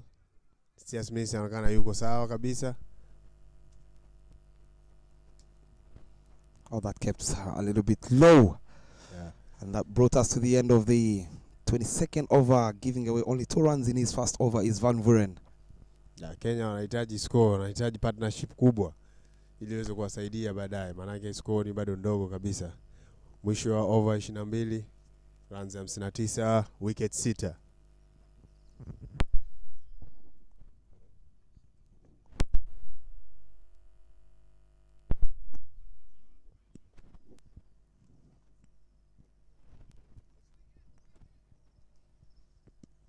Chuck Thomas to continue his second spell from the pavilion end. Still looking for that wicket in this particular game. Giving away only 23 runs in his 6 overs. Oh, what a pitch of delivery there. Loud appeal there. But Langton Rusere, the umpire from Zimbabwe, is not interested. Interesting appeal there. Ya, ilikuwa mpira mzuri sana kutoka kwa Jack Thomas. Kama mnavyoona replay hapo. Oh. Ya, amekosa kidogo na mpira ulipita karibu na beti. Inaonekana bola amesikia kitu ndio maana akaapili, lakini umpire alikuwa ana uhakika yeye ni sio out. Interesting bowling there from the young Jack Thomas. Oh, Flashes hard, misses it completely. This is the kind of line and length he bowled in that first game where he picked up 3 wickets, making sure the batsmen are being forced to play down the ground, where he stood the chance of getting them ball and caught behind. Young Thomas anaonekana kaja na plani ya kusukuma mbele kabisa, mpira nyingi zinaenda yoka kabisa. Kaja kurusha mpira 3 na bahati yake imekaa chini na ikakosa stump. Krish anaamini kabisa kilichotokea pale, lakini bahati yake mpira ilikosa stump. He was lucky. Absolutely. But again, you just need to get bat on ball to gain your confidence back. As you see, the pitch is now opening up those cracks. We've seen a couple of times where the ball is keeping low. Knocked him over. That wicket was coming. He missed out on a couple of occasions. But this time round, he nails in a perfect yorker to get rid of Krish Harrier, who is being put out of his misery. Yeah, kama nilivyosema Bob, Thomas alikuwa alikuwa anatupa tu mbele kabisa na kwenye stump, na hilo ambalo limefanikiwa, ameweza kumtoa Krish, piga bold nzuri kabisa. Na sasa Kenya wicket 7 zimeanguka. Namibia wako juu. Kenya wapo na pressure na wazidi wako chini kabisa. Ukiona replay hapo imepigwa yoka nzuri kabisa. What a delivery from Thomas. No foot movement whatsoever from the young Krish Harrier, who has to take the long way back to the unhappy dugout there of the Kenyan side. And that brings the captain himself, Vishil Patel, at the crease to join the younger Stian Smith, who's been out there for quite some time. We saw him yesterday playing over 20 overs for his 37 runs of 71 deliveries. One of the solid batters in this tournament. He just needs to find a partner or two in his side to see if they can create a partnership. Can this be the moment of the captain, Patel, to chip in a captain's innings? Captain ameingia. So inawezekana captain akakaa na Stan Smith na akaweka partnership nzuri, maana yake ni jukumu lake kama captain. So tunategemea captain kucheza zaidi na zaidi hapo.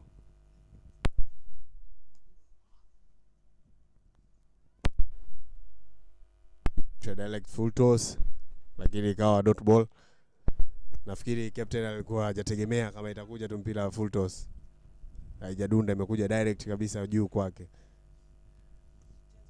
He missed out on that yorker, but you could see he was trying to surprise the captain with the yorker. Left alone by the captain, and that's a maiden wicket from the young Jack Thomas. 23 overs down the road, 59, and the wicket of that young man, Krish Harrier.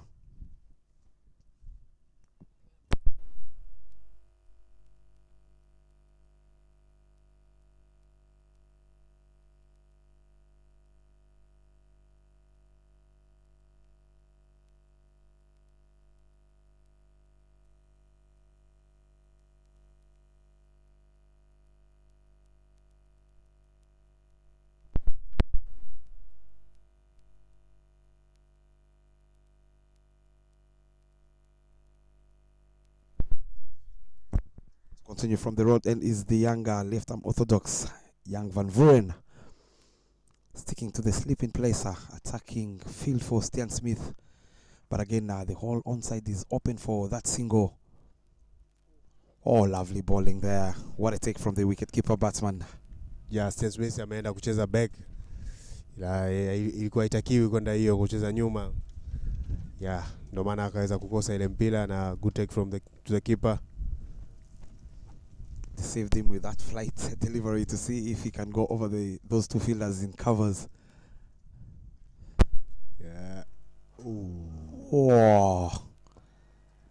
Marusha mpira nzuri na ikapinduka vizuri kabisa. Stan Smith ameweza kuikosa ile mpira, ilikuwa delivery nzuri sana. Very interesting to see how the spinners of Kenya are going to turn out with the ball. They have some top quality spinners with the captain himself, Patel, out there at the crease. He knows any contribution he adds on moving forward to this target. Yeah, At kabisa total kabisa. would be very, very key. Ya kabisa wanavyosema Kenya wana spinner pia nyingi ni nne na ni spinner hatari, kwa hiyo tutategemea pia innings ya pili itakuwa ni balaa kwa hao spinner, itakuwa hatari sana.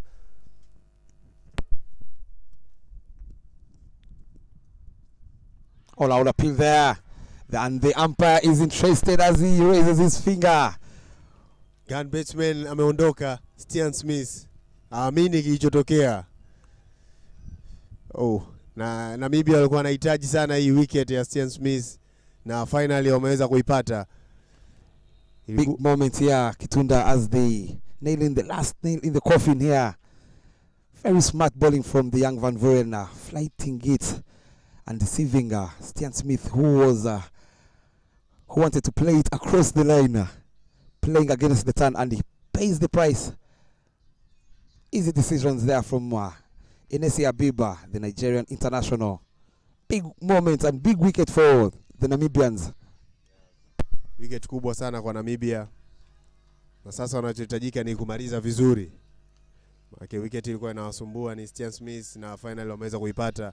So wanahitajika kumaliza pia vizuri. Maana yake pia huyo anaingia naye sio kama mbaya sana. Ni batsman pia mzuri. Ni kazi yake pia ni kubet pia. So tutategemea kuona nini atafanya. Sangani, I think. And now Patel joins the captain. Van Vuren giving them the taste of their own medicine.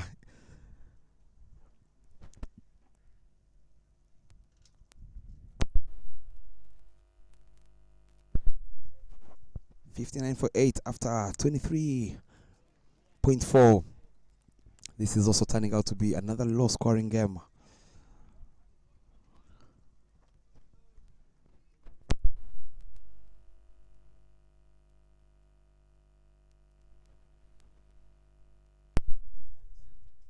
Ya kwa upande wa Gymkhana ground, Tanzania wameweza kupiga runs 48 all out.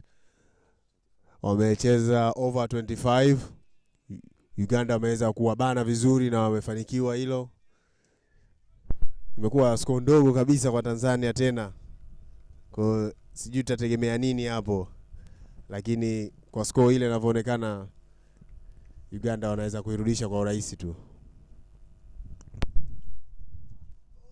Lovely bowling there from Van Vuren. Back-to-back maiden wickets for the Namibians. 24 overs down the road, 59 for 8. Mwisho over 24. 59 wicket 8.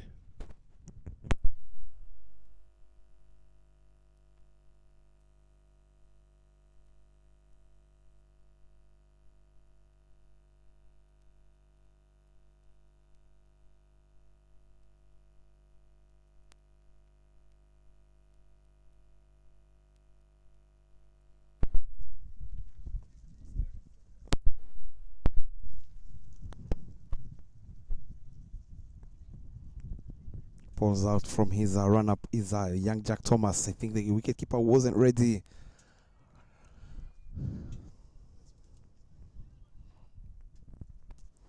Can he wrap up the tail or full ball driven effortlessly to covers? Ja, young Thomas anajaribu yoka pia. Na pia madhara ya kujaribu yoka ikikataa ndo utaleta mpira full kabisa nzima. Lakini captain aliletewa ile, alikuwa bado hayuko katika game.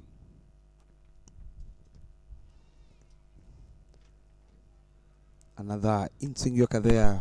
But again here, the captain himself, Yishi Patel, you have to be very positive. Of course, you're losing wickets on the other end. That was a full ball. He would have driven it through covers. He's being negative at the moment, which is going to cost him his wicket if he's not careful enough. Yeah, true Bobby. Anapozidi kuweka dot ball na pia anapozidi kujipa pressure na anaweza akapoteza wicket yake.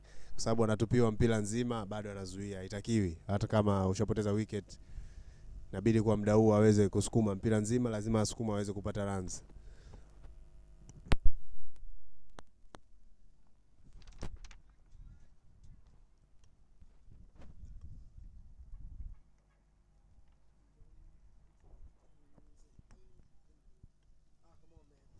Another looking good joker there from the young Jack Thomas.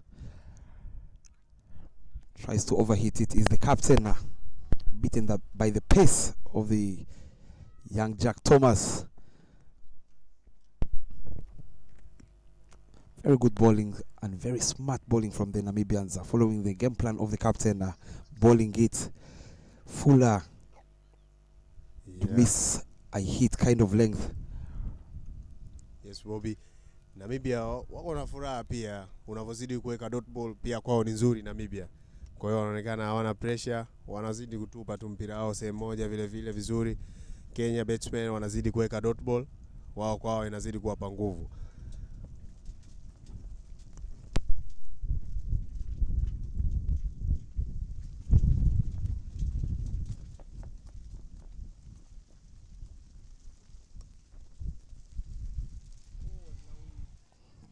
Very well played there by Ishi on the back footer.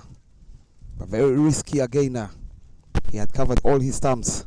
He had to make sure he has some bat on that one. Ametupa mpira kwenye stump kabisa, lakini captain anaona ameweza kuicheza vizuri, lakini ana chance kubwa ya kutoa LB maana stump zote alibana.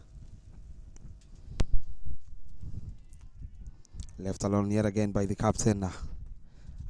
Another back-to-back maiden from the young Jack Thomas, and that brought us to the end of the 25th over, halfway the stage of the overs and innings. 59 for 8. As I also welcome my co-commentator and partner Dennis Musali back into the comms box to take us through the last couple of overs. And the first innings wrapped up there at the Nairobi Gymkhana, at the Dar es Salaam Gymkhana. Tanzania only managing 48 runs from 25 overs. 6 wickets, 6 for 15 for Joseph Baguma. And Yunus will be 3 for 7. What a talent Joseph Baguma is. One for the future very clearly and showing his potential in his particular age group. Kenya now 59 for 8. The end is near. The two Patels trying to make sure they keep out everything, but they're not looking like they're not showing any intent of scoring runs, accumulating dots, partnership of dots.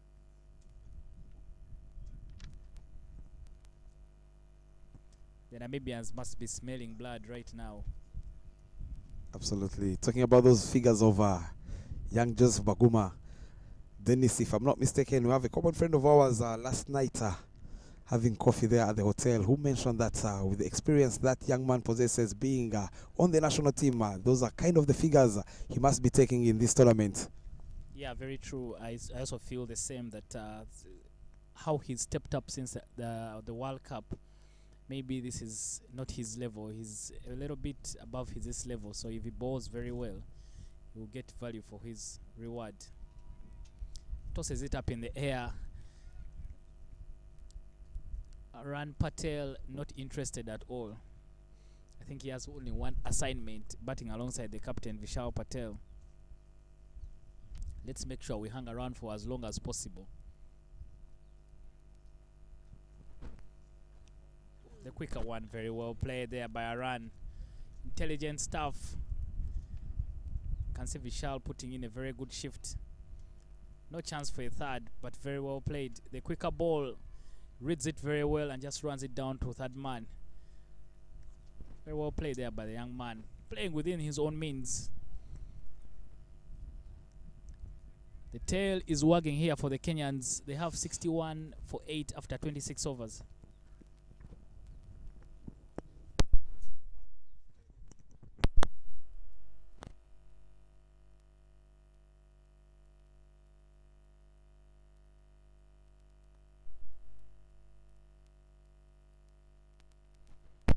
Change in bowling ends there for Jack Thomas. He started off from the road end, but this time comes back to bowl from the pavilion end.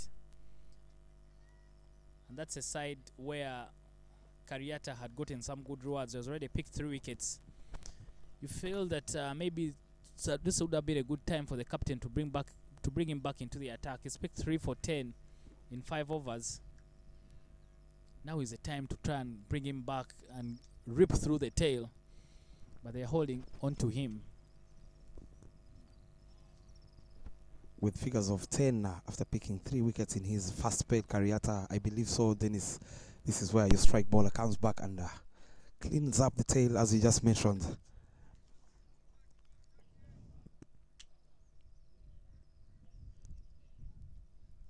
As he chips in a word to the young Jack Thomas. Kariata's bowled 5 overs, Bob, and he's gone for 10 runs. But he has a whole lot of 23 dots, so the 10 runs have been scored off only just 7 balls. He's done so well. Jack Thomas into his 9th over. He's picked up only 1 wicket, giving away 23 with 2 maidens.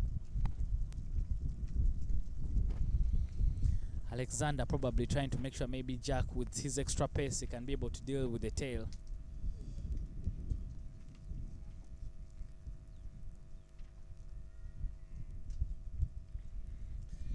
Parents for the Namibian players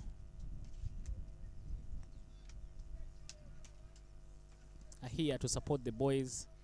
There are a couple of Kenyan parents as well.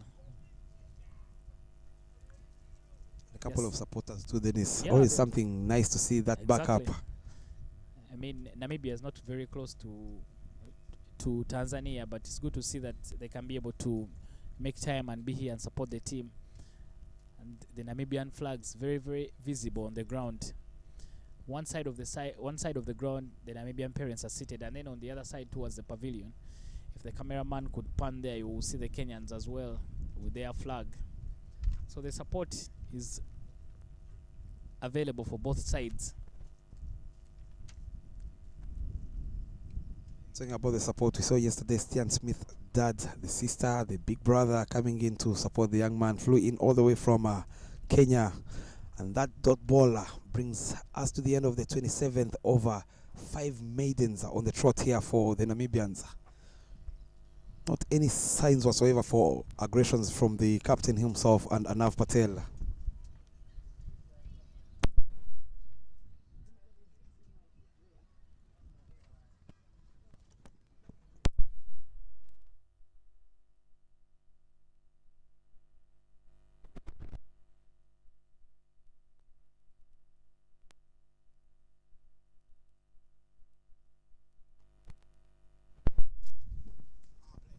But Vuren continues from the road end. Balls is slightly fuller this time round. Swept powerfully but straight to the fielder at deep square leg for just a single.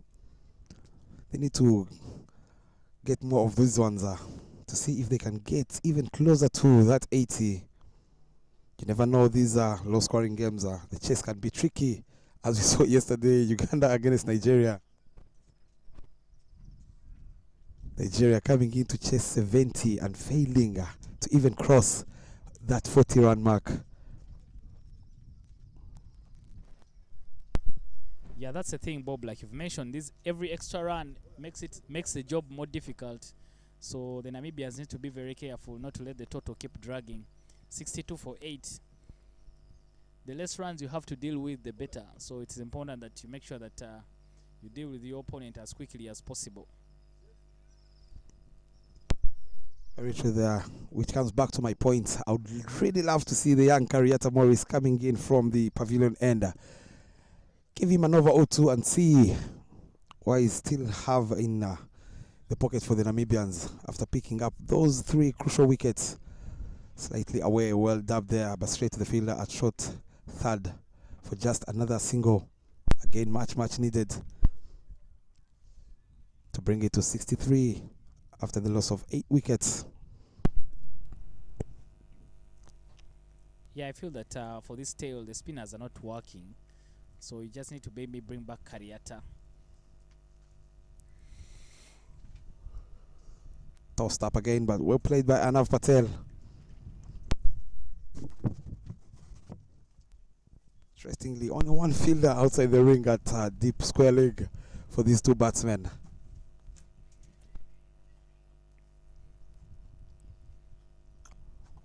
Oh, that kept very low there, Denisa. You can see the cracks have started to open up there. And that dot ball brought us to the end of the 28th with the scoreboard reading 63-8. Vishy Patel, the captain, still on 1 of 17, and his partner Anav Patel 3 of 11. Yeah, the captain Alexander Volschek taking matters in his own hands. He's looking for 2 wickets to just wrap up this innings, and maybe feel that Jack Thomas is delaying proceedings, so he will come into the attack and try and pick up a wicket. The two Patels have been steady. They've played within their own means. They're not trying to do anything special.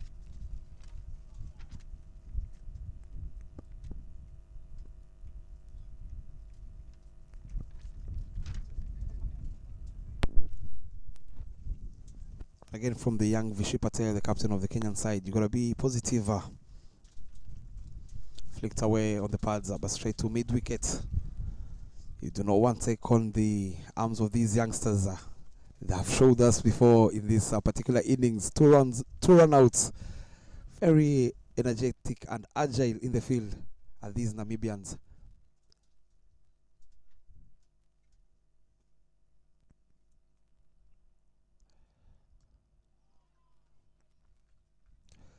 Very well bowled there by Volschek and well played by the captain. Back over length, plays it with the full face of the bat.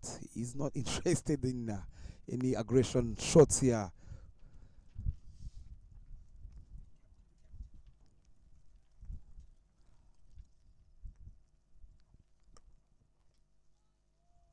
Very well played there from Vishy Patel.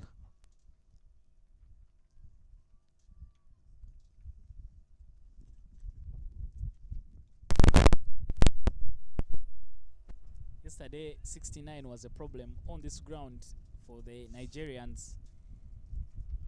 Kenya hanging around 63-8 for now.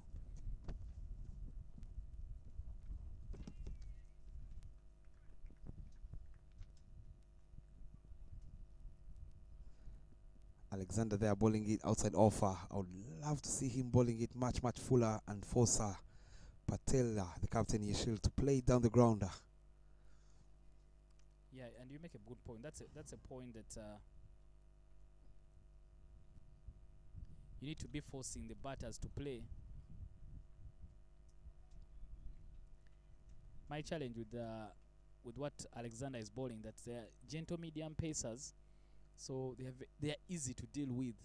There's not so much harm they can cause to the batters. You need something a bit extra.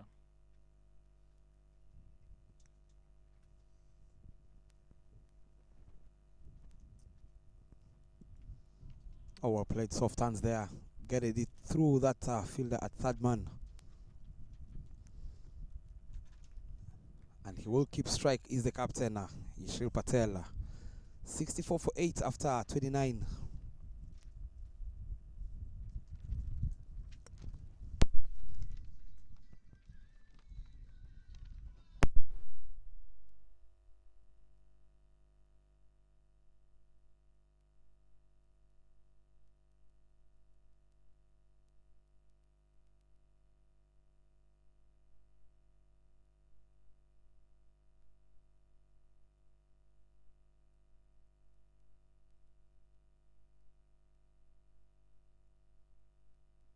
Van Vuren to continue from the rod ender. Tossed it up much fuller this time round and driven straight to short covers. No run taken again. No any positive intentions from these two batsmen. But again here, Alexander Volschek needs to find a way of creating that opportunity of picking up this wicket. Stopping chance there. Very good glove work there to keep in check Anav Patel. Much better delivery there. Of course, he has a sleeping placer. Looking to see if he can get that outside edge of the captain Vishy Patel.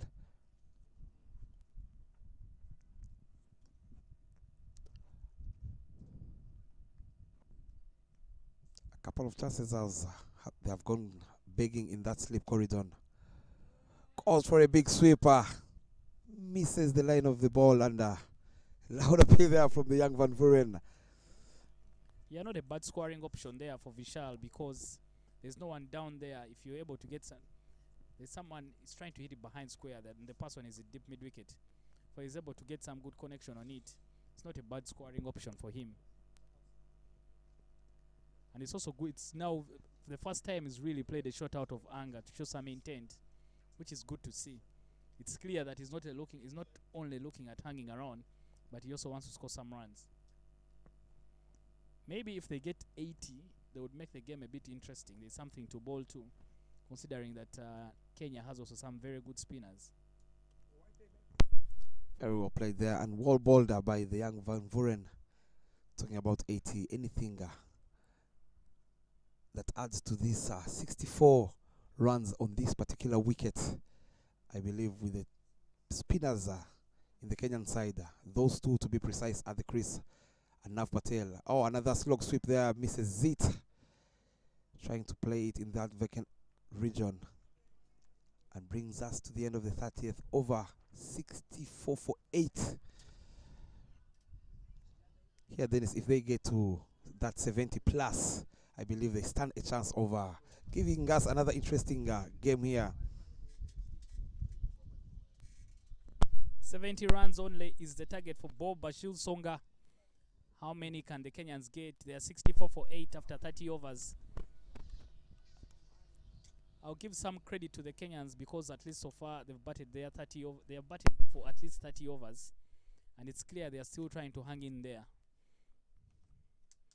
If it wasn't for the 2 run-outs, which really were gifts, I think the Kenyans have done a bit of justice for themselves after winning the toss and electing to bat first. Ooh. Very good bowling there from the captain. That missed everything. Looking to bowl it slightly fuller.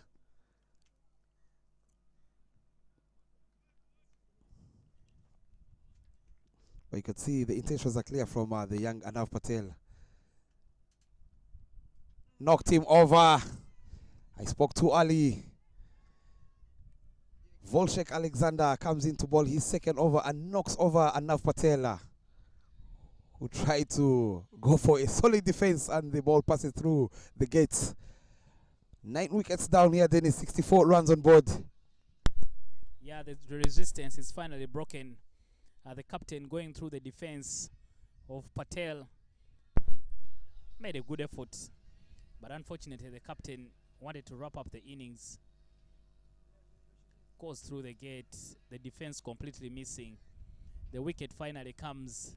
Kenya are now 9 wickets down for only 64 runs. Alexander Volshek, the captain, with the breakthrough,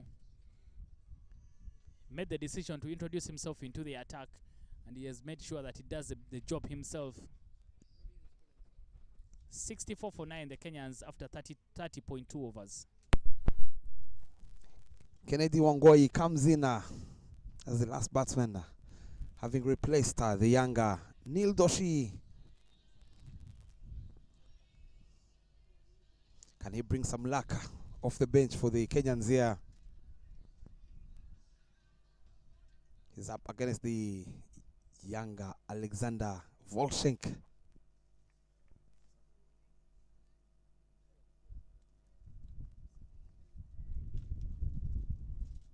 Namibians only 1 wicket away in what looks like a very good target for them to come and chase it comfortably.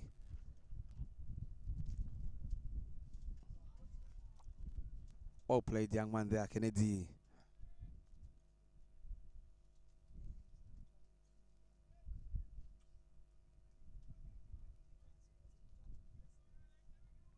Very casual they are, the Namibians in the field. They know they've done their part with the ball. They are very happy that Kenya won the toss and decided to have a bat first. Knocked him over. That will be the end of the first innings. Kenya being bowled out at 64 runs. The captain bringing himself into the attack and doing the business himself. Alexander picking the final wicket there for Team Namibia, who bowl out Kenya for 64. Namibia will be looking at chasing down 65 from 300 balls. But considering that net run rate might be the decider for whoever goes to the World Cup, maybe they'll be looking at attacking this score and scoring the runs as quickly as possible. 65 all out for the Kenyans from 30.4 overs, with the captain picking up the final 2 wickets. A brilliant job there from the Namibians. The Kenyans won the toss and elected to bat first, but things haven't gone according to script. They were quickly pegged down by the Namibians, especially by the left-arm seam bowling there of Kariata. Gerhard Kariata did very, very well at the top of the order, picked 3 wickets. Brian Lukavu was the first one to go, just popping a catch for the field at Gali. And then the run out, really, this is where things got terrible for the Kenyans. That run out for the batter who was looking very good for them. That one staying very low on Raj. Had no answers there for Kariata, who was bowling wicket-to-wicket stuff. But the ball of the day there from Kariata, an in-swinger that takes out the leg stump. And from there on, Kenya were in a spot of bother and in trouble, sparking the celebrations there. Another run out. Those 2 run outs really took the steam out of the Kenyan batting. They were actually the problem. Some needless run and calling. Then a gift of a wicket. From there on, the procession just continued. Stian Smith made a good effort. He stuck in there, scored 21 from 60 balls. But that was all the resistance from... Interesting there, the batter looked like he was walking away. And unfortunately, this time Thomas knocks him over with a very good Yorker right on the off stump. Going across the line there, Stian Smith, who had been there for quite some time, and is given out by the umpire, Adesi Habib from Nigeria. Those are the last 2 wickets there. The captain, Alexander Voshek, bringing himself into the attack and picking those 2 wickets. Kenya finishing on 64 all out. The Namibians will need 65 from 300 balls for them to pick up a victory. They are second in the tournament. Kenya will do everything in their power to make sure that they come up with 10 good balls to pick up the result as well. Looking at that batting scorecard for the Kenyans, 2 players were able to get into double figures. 21 for Stain Smith and 14 for Daj Panchani. Daj Panchani was looking very, very good until he got run out. To make sure that the Namibians family take control of the innings. 12 extras from them in this particular game. But nonetheless, they've done a brilliant job restricting the Kenyans to only 64 all out. If we look at the bowling scorecard for the Namibians, the turn of the game with the ball set by Maurice Gerhard Kariat. 3 for 10 from his 5 overs. Top effort from him. And then the captain, Alexander Vose, coming into the attack at the back end of the innings to get 2 for 1 from 1.4 overs. Those 2 wickets, the final 2 wickets of the match. But a wicket as well for Gad Johannes and Peter Daniel Blingnot, as well as Jack Thomas, who picked up a wicket each, coupled with the 2 run-outs in the match. Brilliant job by the Namibians, but now they'll have to make sure they come out and bat with a lot of sense in the second innings if they are going to get 65 runs from 300 balls. We'll take a short break and we'll be back with the second innings.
We're back for the second innings of this particular game. Game number 7, a clash between Namibia and Kenya. Kenya won the toss and elected to bat first. Unfortunately, they were only able to get 64 runs in 30.5 overs. The requirement is only 65 from 300 balls for Team Namibia, who will need to chase down this total in record time. My name is Dennis Musari, and to take you through the first session of the match, I'm here with Dylan. Dylan, what did you make of the first innings? Thank you, Dennis. Yeah, 65 does seem a bit easy, but nevertheless, Kenya are bowled out for it. Every team that comes out here at the University Dar Slum ground have not crossed the 75 mark yet. So it will be a challenge for the Namibians, who do have a very stockpiled up batting lineup.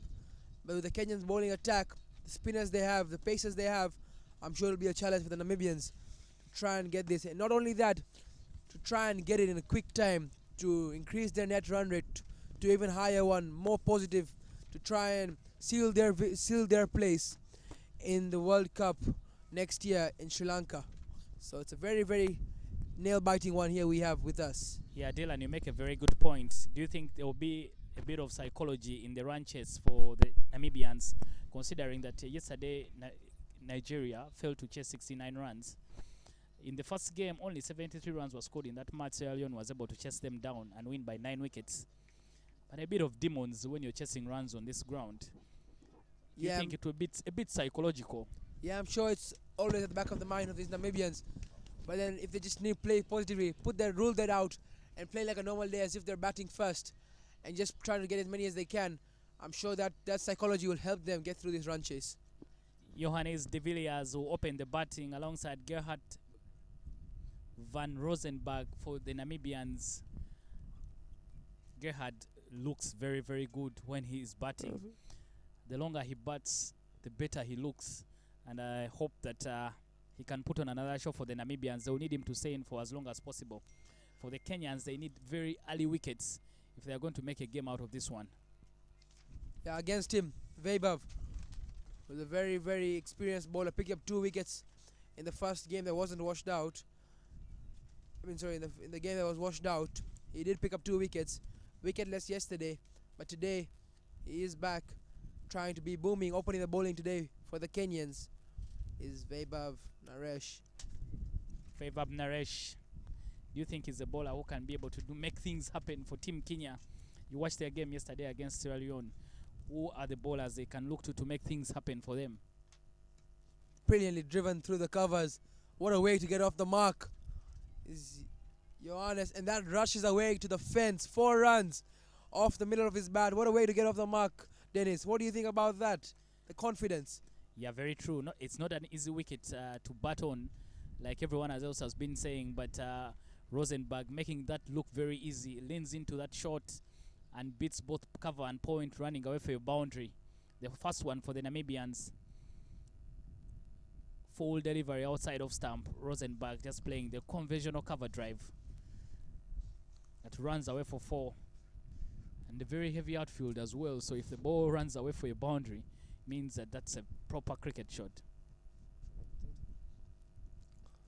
Oh. And there is an appeal, a loud appeal not given by the umpire. Yeah, Rosenberg lucky to get away with that one. There is a man at third man to come and collect it off for 2 runs. Yeah, the Kenyans are very, very interested in that one. Yeah, Langton Lusere indicating leg buys. And you can see because of a heavy outfield, the ball just doesn't run away for 4. But they get a double.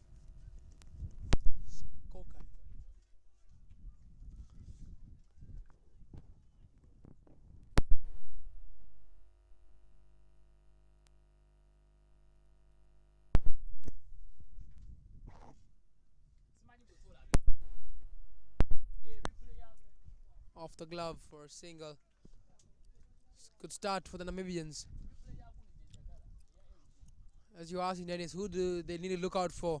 I think Kenya are most beneficial with their spinners. The spinners they have, yesterday they started with a spinner, Sangani, who were likely to see in the next over. The Namibians need to watch out for their spinners, but Namibians are also very, very good batsmen. So the bowlers need to stick to their line and length, or they will get the punishment like how he did this over already to Vaibhav. Yeah, but you make a very good point. The Namibians really struggled against the spinners in the game against Tanzania. So I thought if they had done their homework, they should have just opened the bowling with the spinners to try and enforce things immediately. Pick up 1, 2, 3 wickets, then the pressure goes back to the rest of the guys who are coming in to bat. You just never know what could happen. Very true, Dennis. Very true. We'll have to see what the captain has in plans for these Kenyan bowlers and their team and the coach outside there. I'm sure they're very, very experienced, and they will want to do the best for them. So things. Yeah, a Kenyan legend, part of the Kenyan technical team, Peter Ngondo, and he was a bowler himself, so he knows a thing or two about picking up victories from a position of not, if you're not in a superior position. So maybe he could have come up with a couple of plans. End of the first over, 7 runs off it. Namibia 7 for no loss after the first over. They're trying to find 65 runs from as many as 264 balls. Kweli sana Dennis, 65 wanatakiwa kuwapate Namibia hapa na Kenya sasa hivi. Batsmen vizuri sana Namibia wanayo, na Kenya bowler zao pia vizuri sana. Itakuwa vizuri, challenge vizuri sana kwa hao wawili. Tumeona Johannes na Gerhard wameanza kubet sasa hivi. Gerhard kashapiga bound moja kwa jina yake, kashapata runs kwake. Sasa hivi itakuwa challenge nzuri kuona Irendra Sangani anakuja kwenye attack. Left arm spinner, left arm orthodox spinner. Dennis atafanyia side ya kazi vipi? How will he help the team, this Kenyan bowling attack? Like you've mentioned that the spinners were the enforcers of things for the Kenyans, and they immediately go to one of them. Namibia, even Gerhard himself was not very, very comfortable against the spinners in the game against Tanzania. So maybe this is where things could happen for the Kenyans. They need quick wickets. It's very difficult for you to defend 65 runs when you have a whole lot of 300 balls. So you need wickets, and you need them to come very, very quickly. Yeah, that as well. With the feeling needs to be superb for the Kenyans, and the atmosphere out there, the energy. They need to be enthusiastic. Wanatakia wakuwe sharp kwenye field, na watakia waendelee kuongea just like that. Full toss, swept away towards the square leg region to pick up another double. Umeona ameingia kwenye mguu moja, amejisweep pale kwa towards the boundary, run mbili kapata pale. Gift there from the bowler Irendra Sangani.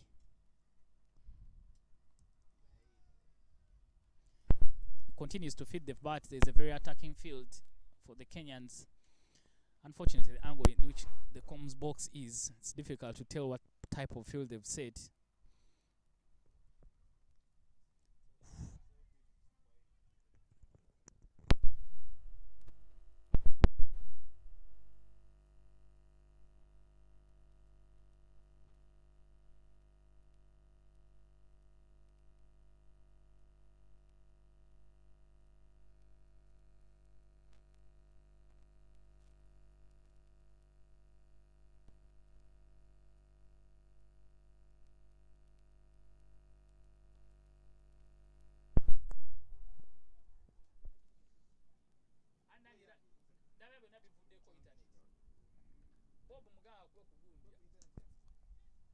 Good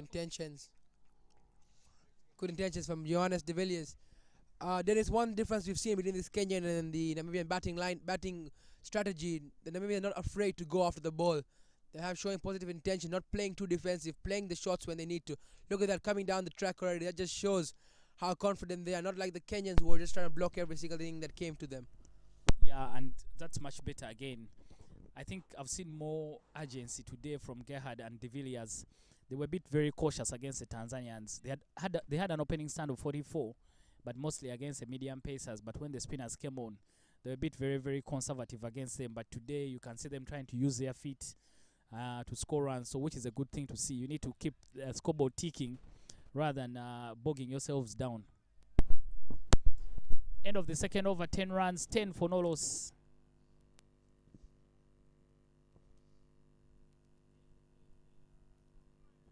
Kweli sana Dennis, wanatakia waendelee kupiga runs, sio kusubirisha na kupiga dot ball sasa hivi.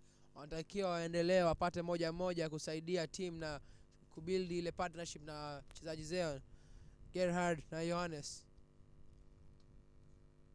Really play through the covers, good fielding, good stop there. Try and stop every run they can. Are the Kenyans at the moment.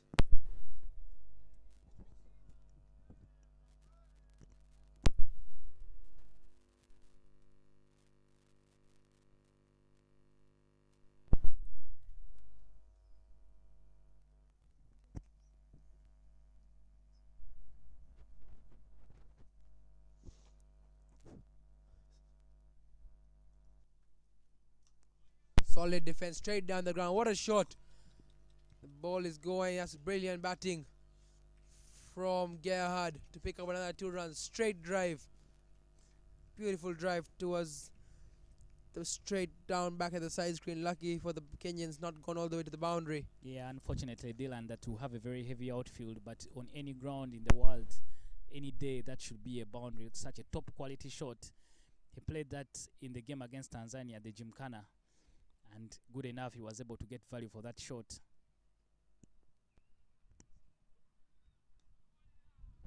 Gerhard looks very solid while he's batting. Is very good eye candy.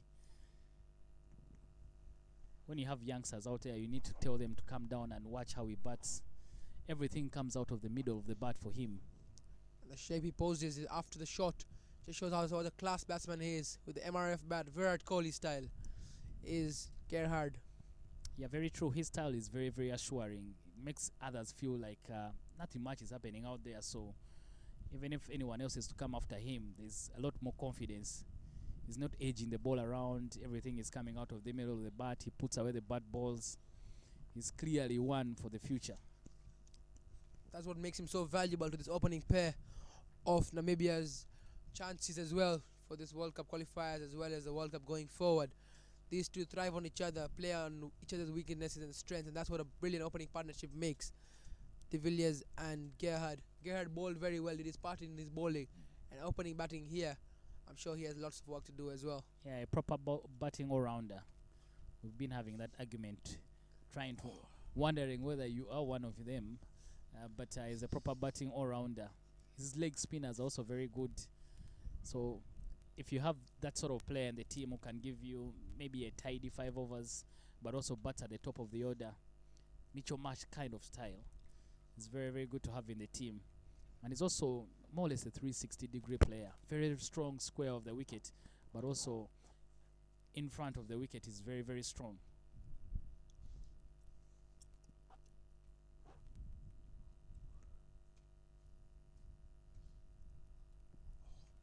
Brilliant shot. Unlucky to get no runs off that one. Cut away well towards the gully fielder. Straight to the hands, or else that would have been more runs to his tally. Talking about 360 players, AB de Villiers, Abraham de Villiers. We do have Johannes de Villiers here. Let's see what he can produce as well at the non-strikers at the moment. Yeah, we're not short of famous names in this Namibian team. There's a Faf Duplessis, and we have de Villiers as well. It's one thing to have the same name. It's another thing to play according to that name. So big expectations to live up to. Played again, even though there are no runs coming off that ball, but it's very good intentions from Gerhard. Marks the end of the third over. Over tatu imeisha 13 bila loss. Yeah, sort of moving day here on match day number 4 of the ICC Under-19 Africa World Cup qualifiers. 2 big encounters. The Ugandans taking on Tanzania at the Dar Gymkhana. Namibia taking on Kenya here at the University of Dar es Salaam ground. Very important because Kenya have 1 victory and Namibia as well have a victory in the tournament so far. But because the first day of the tournament was washed out. A couple of teams shared points. You feel that the teams that win today will have a very, very big chance of going to the World Cup next year in Sri Lanka. So it's a big day for the favorites. Any of the sides that picks up the victory will have an opportunity of coming out on top at the end of the tournament. So big moving day today for all the teams. Yeah, these two teams came in with high expectations and they're showing what the quality they have. Especially the Namibia side who goes to look big. There's Gerhard, the fielder under it, and he collects the catch safely. That's the first wicket of many, maybe.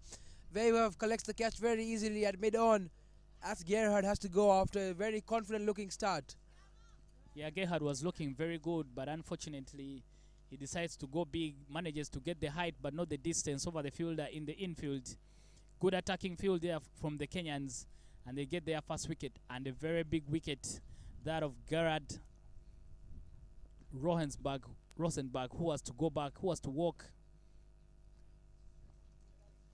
for 10 runs, was looking very, very confident, but unfortunately threw that away. Consider again Sangani with the breakthrough, and a good catch there from the field. Make sure he settles himself under the ball very well, and he takes what looks like a simple catch, but a good one under pressure. Yeah, Gerard ajaribu kwenda juu, ajaribu kupiga haraka, ajaribu kupiga shoti kubwa, lakini bahati mbaya imetokea na hajaweza kupata ile elevation na distance sana kuiclear ile fielder, alafu fielder achukua catch vizuri sana. Onekana easy, lakini alijitengelezea kuwa easy.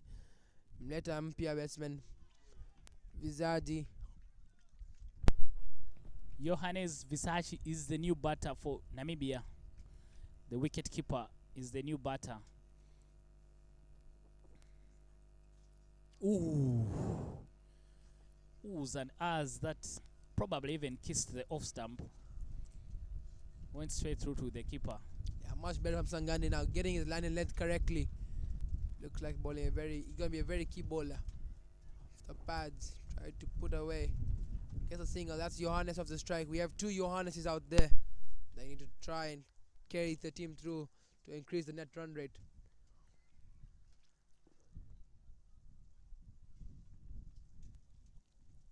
Johannes de Villiers bado kacheza pa mpira tano tu run moja. Kapata full toss, jaribu kupiga na bahati. Bola na bahati hajafika boundary, hajafika popote. Mkononi ya fielder. Imeishia over ya 4, 15, wiketi moja.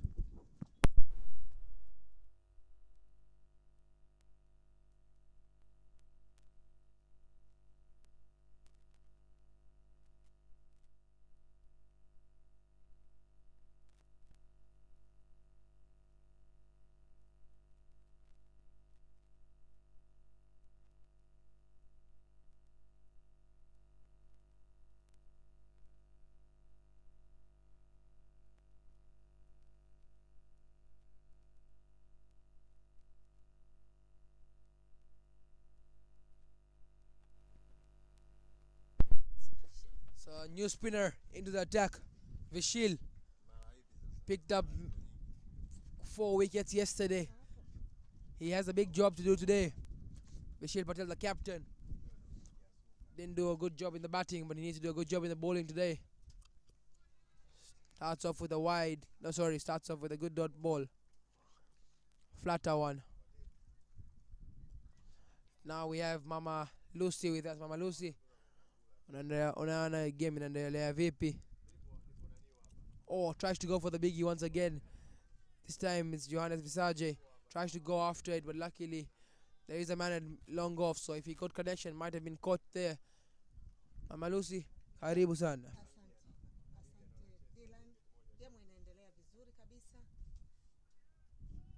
Driven down to long off, the fielder down there, Stian Smith, collects it calmly for a single. Tuambie Mama Lucy.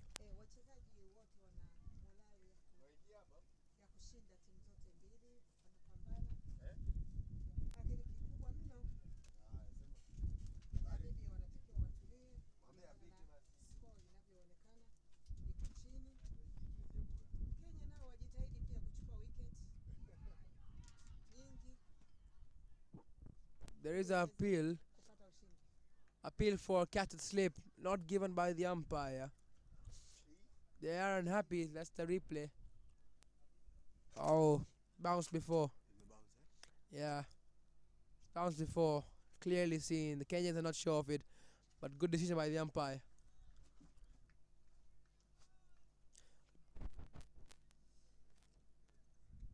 Mama Lucy, wewe umejifanyia umpiring sana.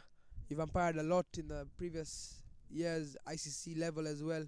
Or well driven to the longer fielder again. Coming around it, 2 is the call. Quick running, will get there safely. Mama Lucy, umefanya umpiring sana wewe. Una advice gani kwa hizo umpire hapa na 50 over umpiring ni vipi? How does 50 over umpiring go?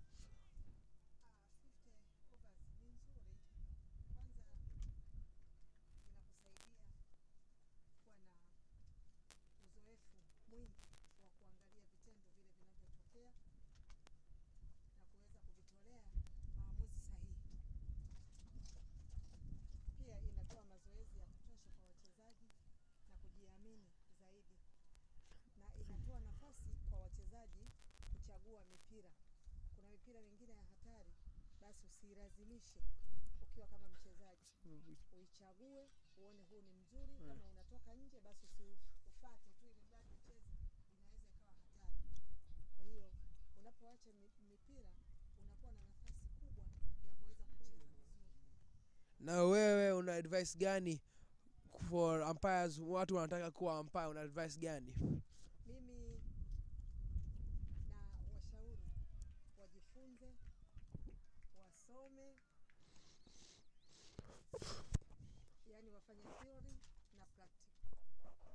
Yote wavifanye pamoja ili waweze kuwa wanajiamini.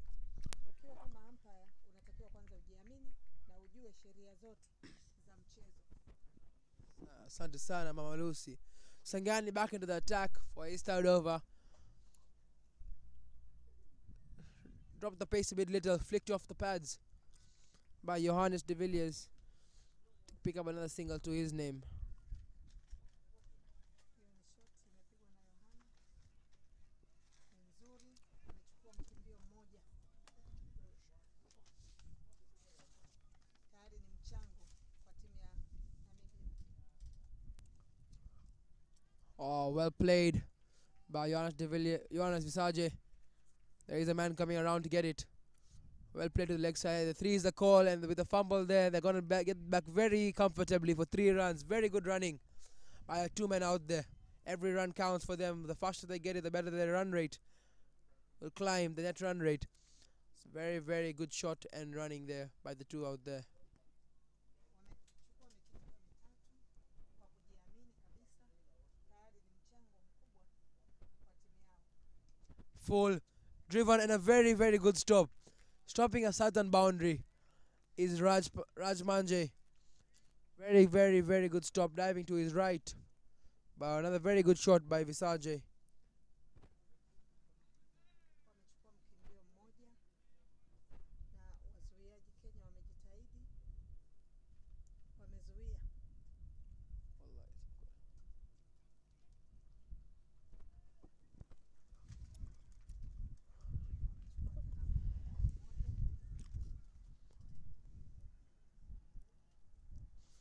Yeah, another very creative, crafty over for the Namibians.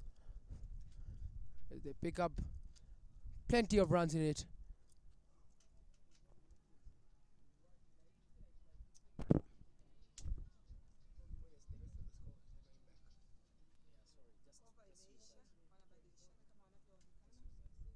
S- 6 overs, 24 runs.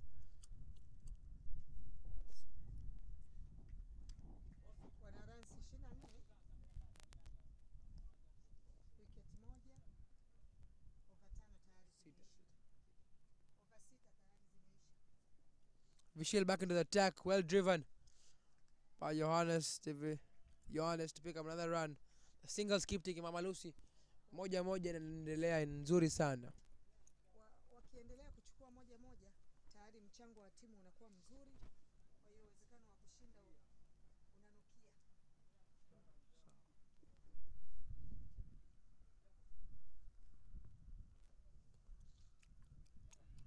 ball, pull the length a bit more. Johannes not going after it.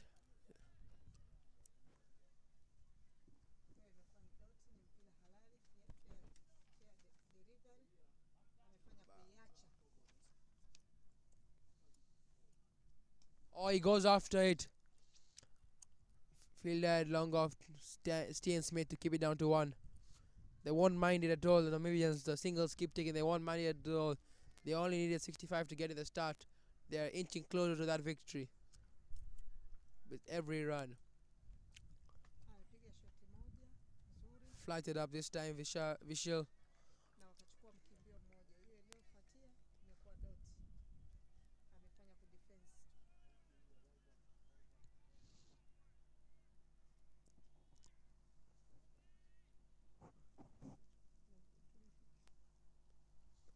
Left alone by De Villiers this time.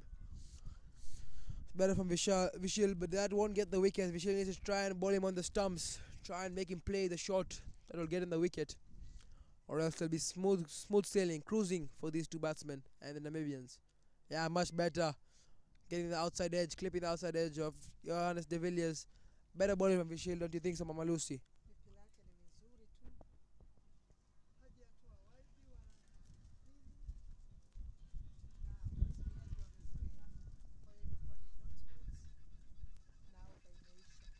Seven overs, 26 for 1.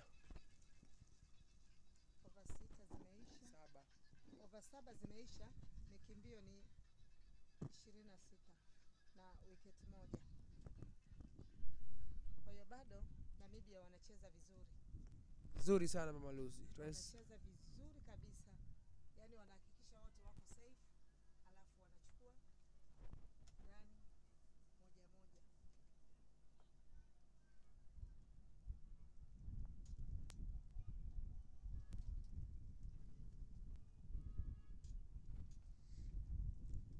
The new spinner into the attack.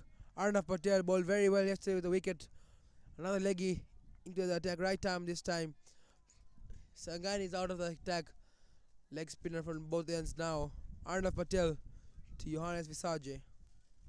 Kweli spinner mzuri kabisa, lengo lake ni kuchukua wickets. Well played to the covers. Good batting but no runs off it. Cover wanafanya kazi nzuri, hawaruhusu mipira kutoka.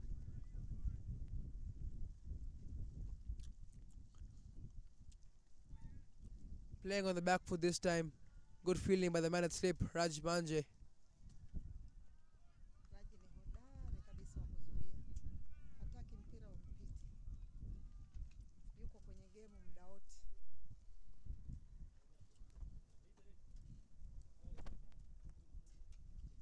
Oh, misfielded by the captain Vishil at short covers to pick up another single.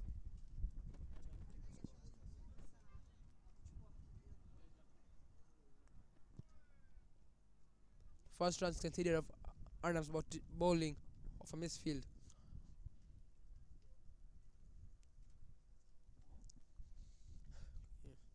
Oh, very well bowled, very well bowled.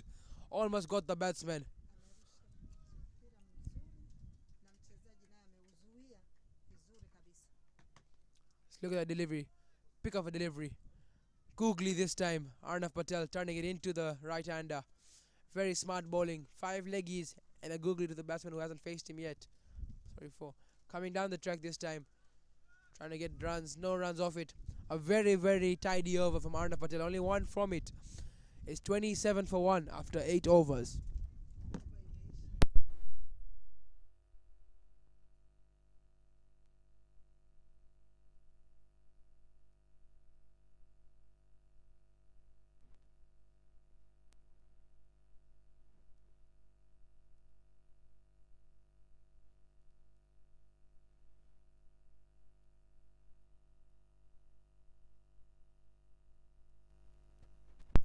Now the dots are coming, the runs are being stopped, but the wickets is what's needed. And Vishil Patel is back in the attack, continuing from the pavilion end to try and get a breakthrough for his team of one of the Johannes's.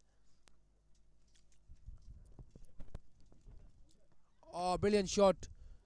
But there is a chance for a run out. Not good fielding by the man at point to restrict more runs. It's a good shot, those good intentions by Visage.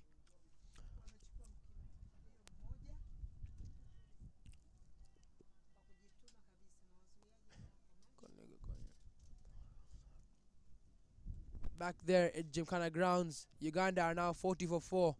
4 wickets down, but they only need 9 runs left in 35 overs. Can Tanzania pull something out of the hat, or will it be an easy sailing for Uganda? 9 runs to win in 35 overs. Back at Dar es Salaam Gymkhana between Tanzania and Uganda.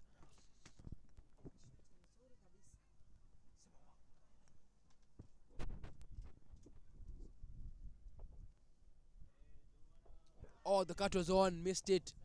Missed everything there, did Visage. Better bowling from Vishil. He knows how close it was.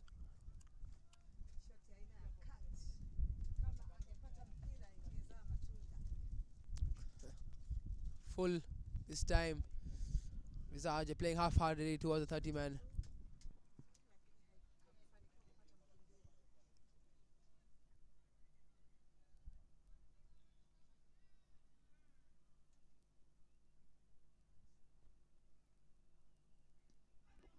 Another very good ball, very, very close to the stumps as well. Good bowling by Vishil, 3 dots in the trot.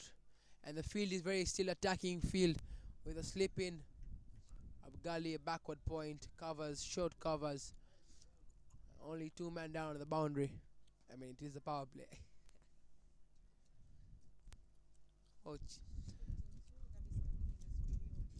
Stopped there by Stian Smith down at long off to end the over. 3 runs off it. It's 30 for 1 after 9 overs.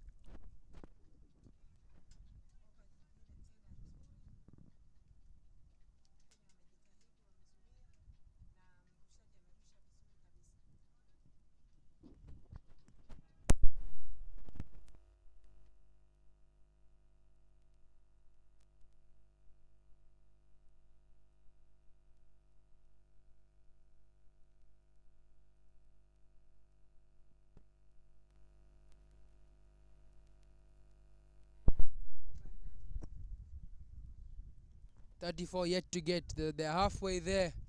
The Namibians. Arnav Patel back into the attack. Ball a very tidy over the first one. Needs to look to pick up a wicket. Try something new. Try and get these batsmen to play a shot they won't like. Johannes Visage and Johannes de Villiers looking very tight at the moment. Looking very in control of this run chase.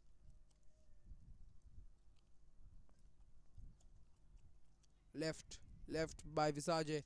Smart batting, seeing the ball, seeing what he does.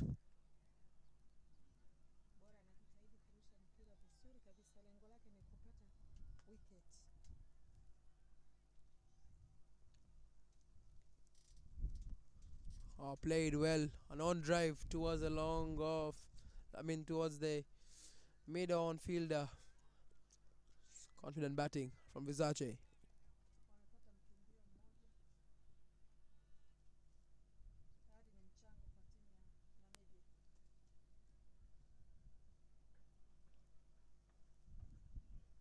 Oh, missing everything. Did Johannes de Villiers. Very good turn, good spinning. Leg spin from Arnav Patel. Won't be surprised if he pulls out a googly here now.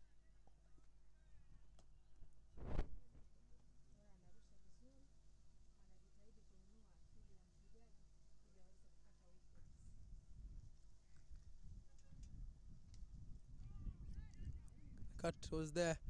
Some yes and no's out there. Direct hit by the fielder. Lucky not to take a run there. They don't want to be in the same situation that Kenya was with. 2 run-outs that were not necessary.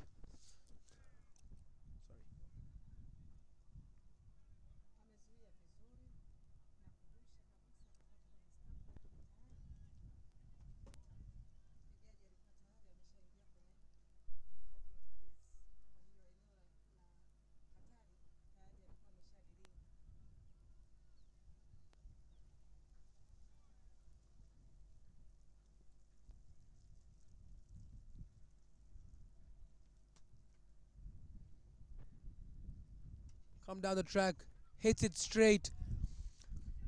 The fielder under, back at it. They'll come back for 2. Good batting. Very smart, coming down the track to the spinner, cutting the spin out and coming back for 2 runs.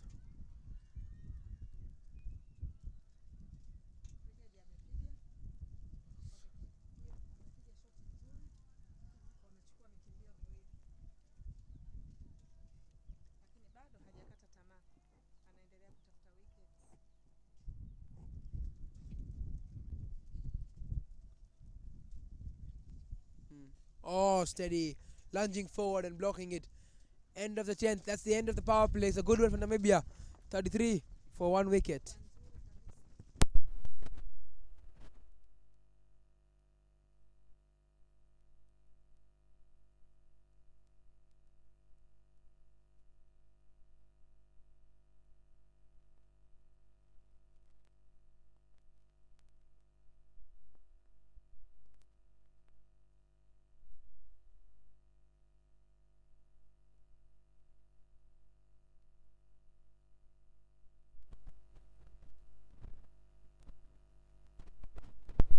Vishal Patel, the captain, back again. He needs to pick up a wicket. Picked up 4 yesterday. Amalusi jana kachukua wicket 4 huyo Vishal. Bado leo over 3. Bado kupata moja, inaonyesha hizo batsmen za Namibia ni nzuri sana. Misfielded and gets a single, gets away. Anacheza vizuri kama unavyomuona, yuko makini, akili yake yote yuko kwenye game, kwa hiyo anaweza akacheza vizuri zaidi. Asante saya, safi kweli kabisa. 31 now required for the Namibians to sail through. That's gone. That's what I was talking about, the 4 wickets yesterday. Now he picks up his first one. Straight back at him, very simple catch, made it look easy. Vishal Patel gets his first wicket of the day. That's Johannes de Villiers having to go back for his 11 runs. You can just see. Hiyo kechi ni rahisi kabisa. Vishal Patel. Yani amefanya kutoa ni kama zawadi. Bowling it quite full. Amempa zawadi. Ametoka nje kama anavyoonekana. Kwa kweli inasumbua kichwani lakini hakuna jinsi. Johannes de Villiers has taken a long walk back to the pavilion. Just easily taken catch. Which brings to the crease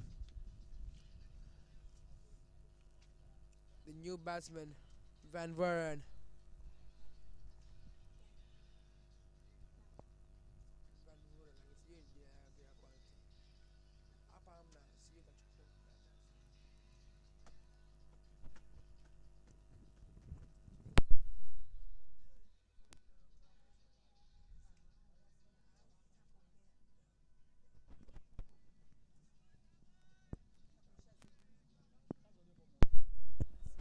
Captain into the attack.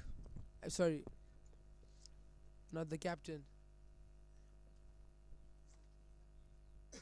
Zakio Van Vuren into the crease now after the departure of Johannes de Villiers. Needs to stay there. 31 runs needed from him and his partnership. Zakia ni mchezaji mzuri. Amefanya bowling yake nzuri kabisa, amepata wickets. Na sasa hivi anakuja kwenye kubati. Amekuja kwa kujiamini na matarajio makubwa ya kutoa mchango kwa timu yake.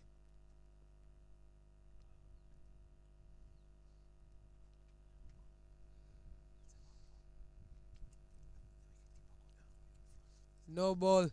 Signaled by the umpires. Brian, the keeper, picking the ball up in front. So it's a freebie for Zakio to maybe try and get off the mark. Ametupa no ball. Free hit for Zakio. He goes after it. Doesn't get the quite full connection. He'll have to settle for a single. Good bowling from Vishal. Catch taken by Weber. But it was a no ball. Ilitupwa no ball. Amepiga matarajio yake apate 6 lakini imedakwa, na kwa vile imedakwa ambapo imesemwa ni no ball hawezi kutoka. Anaendelea kucheza. Better batting from Giannis Visage.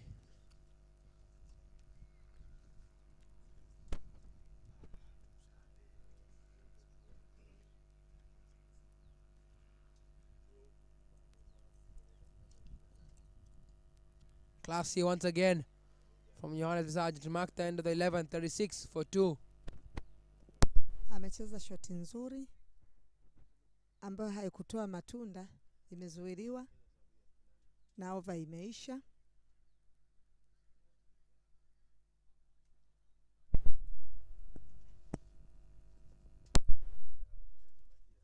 Ubaoni kunaonekana kuna 36, wiketi 2 tayari.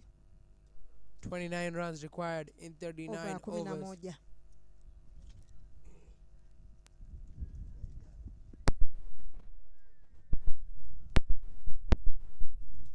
Bado mchezo unaendelea kama unavyoonekana. To introduce the commentary box, it's been with me. I'm done for now. Introducing with me Bob, back into the commentary box. Bob, welcome. Thank you, Dylan.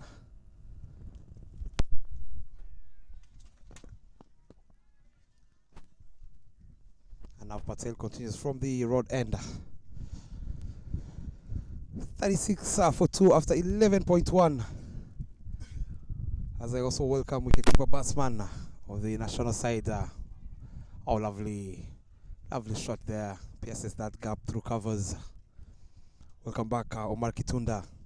37 for 2 after 11.2. Just needing 28 over 38 overs. What do you reckon? Can be the way moving forward to see if the Kenyan side can pick yet another wicket, to see if they can pull out a haste here. Yeah, Kenya hapo inachoonekana wanachohitaji Kenya zaidi ni magic ball, tunasema wenyewe. Kila mpira lazima wapate wicket ndio zaidi Kenya waweze kushinda, lakini la sivyo Namibia wanaonekana wako solid kabisa vizuri, na hii target iliyobakia na wanaichase vizuri sana na kwa urahisi. Solid batting there.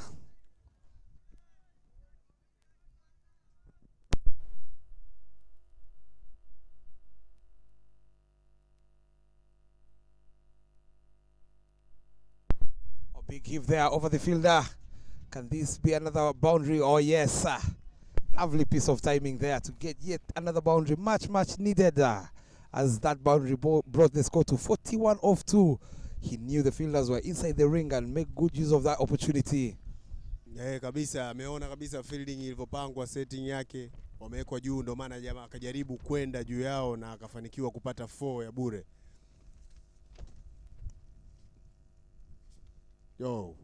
Kama mmeona. Goes again, but this time round gets enough turn on that one.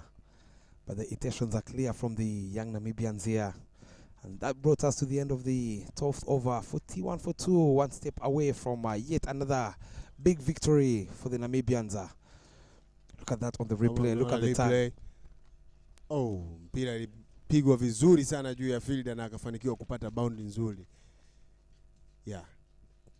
Namibia wanaonekana wanaenda kwenye chase vizuri sana.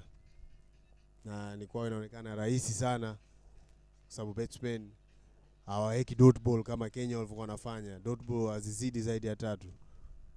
Ni kitu kizuri. Na inaonekana Namibia wanataka net yao izidi kupanda, wanataka waichase score kwa haraka kwa jinsi wanavyoenda kuipiga hizo mpira, wanaitaka chasing yao iwe kwa haraka zaidi. Easy single Namibia.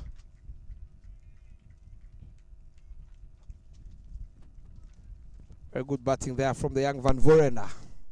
Playing it down to long on for a single. He knew the fielders are a little bit far from the inside ring. Much better line from the captain, Vishu Patel. Looking for that wicket.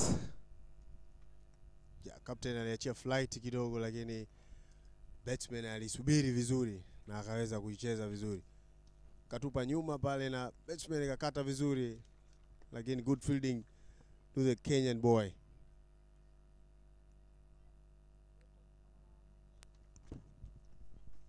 Very good shot there and very good fielding there, making them work for those runs.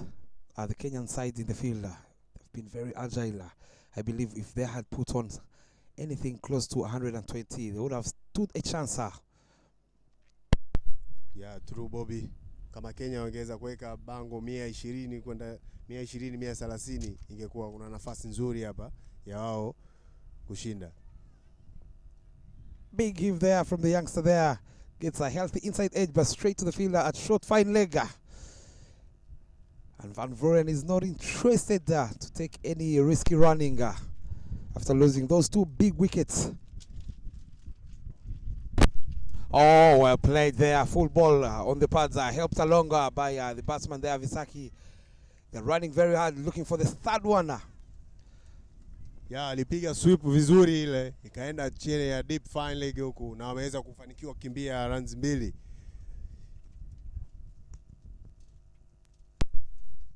Yet again failing to bowl to his field is the captain, Young Vishi Patela. He has no protection on the leg side. Short ball, much better line there. Okay. That's the end of the 13th over. 45 runs on board for the loss of 2 wickets, needing only 20 runs in 37 overs. I believe here, Omara, this game is slipping away from the Kenyan side here. Yeah, kabisa. Kwa jinsi Namibia wanavyoonekana wanavyoicheza hii score, inakuwa ngumu sana kwa Kenya kuweza kuichukua hii game. Maana wamebakisha tu run 20, pia wana over nyingi sana zimebakia. Namibia wanachotakiwa ni wao tu rotate strike ili waweze kuicheza hii score vizuri.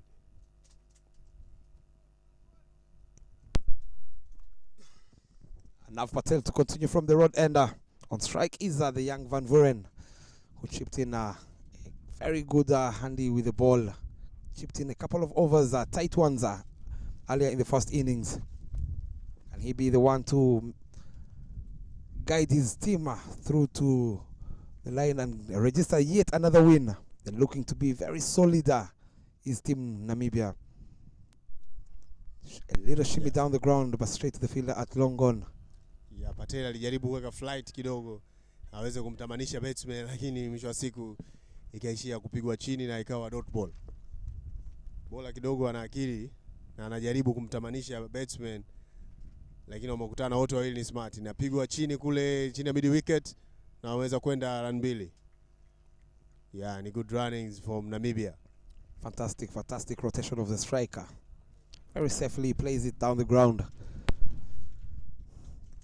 Getting those 2 runs in the end comfortably. They need to do more of those ones, getting it. Play it with the full face of the bat. Make sure you don't lose any other wicket. You just need 18 runs on board. Oh, smart batting there, soft hands. Na wamejaribu kuchukua moja ya haraka zaidi na inaweza kupatikana vizuri sana kwao Namibia. Ni vizuri sana. Wanaenda sawa Namibia. Wanaelewana vizuri batsmen zile 2 pale kati. Na sijaona risk yoyote waliochukua kwenye run zao. Ni safi sana. Lovely to see them playing with the fielder. Oh, knocked him over. What a pitch of delivery there. Gonna love to see that on the replay. But Visaki has to take the long way back to the pavilion. Might have been a googly there. He misread that one.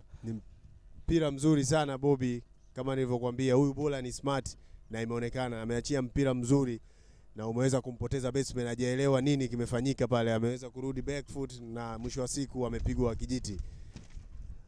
What a wonderful bowling from this guy Patel. Kama mnavyoona marudio. Oh my goodness. Mpira ilipinduka vizuri sana kurudi katika stump ya off na ikapiga vizuri. When you look at what that, a beauty. When you look at that on the replay there, Kitunda, he might have had an inside edge on that one to drag it off to the stumps. 47 for 3.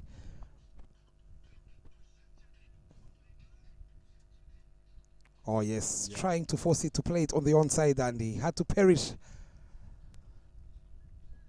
There walks in the captain himself, shot number 76, Alexander Volchek, taking matters into his hands. 18 runs to get in 36 overs. Kapteni ameingia lakini anaonekana sura yake hasira sana. Ana hasira ya kumaliza hii game mapema. Wacha tuone. Maana mechi iliyopita na Tanzania kapteni alitoka run out alikasirika sana. He was very angry, so acha tuone hii game ataimaliza vipi. I believe the message is now clear. He normally bats around number 6, number 7. He comes in to see if he can get this done and dusted and go have an early lunch. The two fielders are still inside the ring, long on at mid on and mid off. Shot flicked away straight to the fielder, a shot fine. Lovely from the younger Nav Patel. Bowling it slightly quicker to keep him in check. And that's the end of the 14th over, 47 for 3. Ya mwisho wa over 14 47 kwa wicket 3.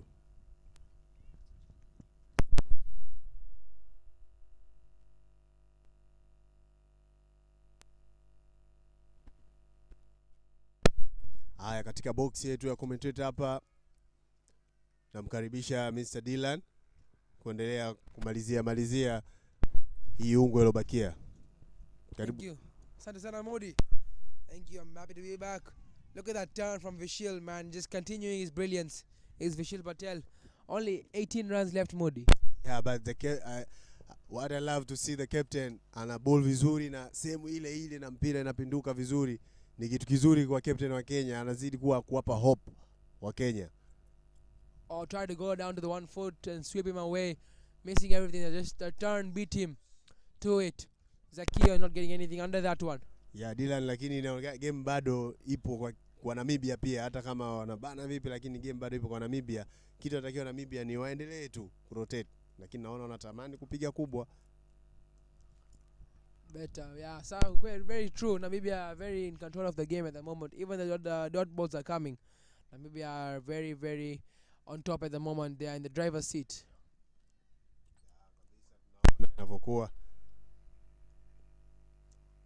Come down the track. Lucky to get some bat on that, or else he would have been stumped.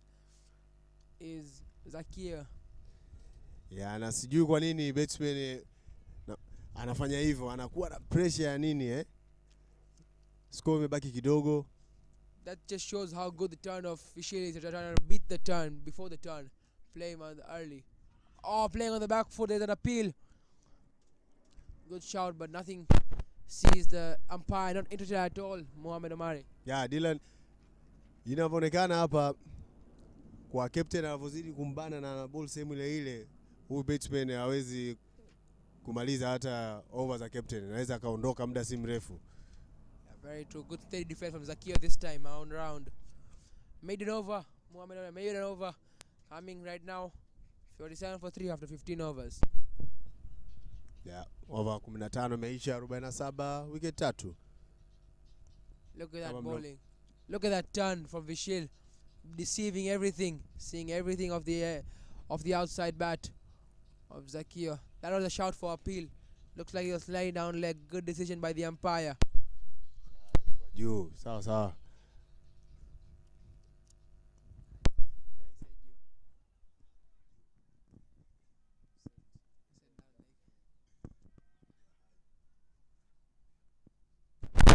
Now Patel back into the attack. Also has a wicket to his name already.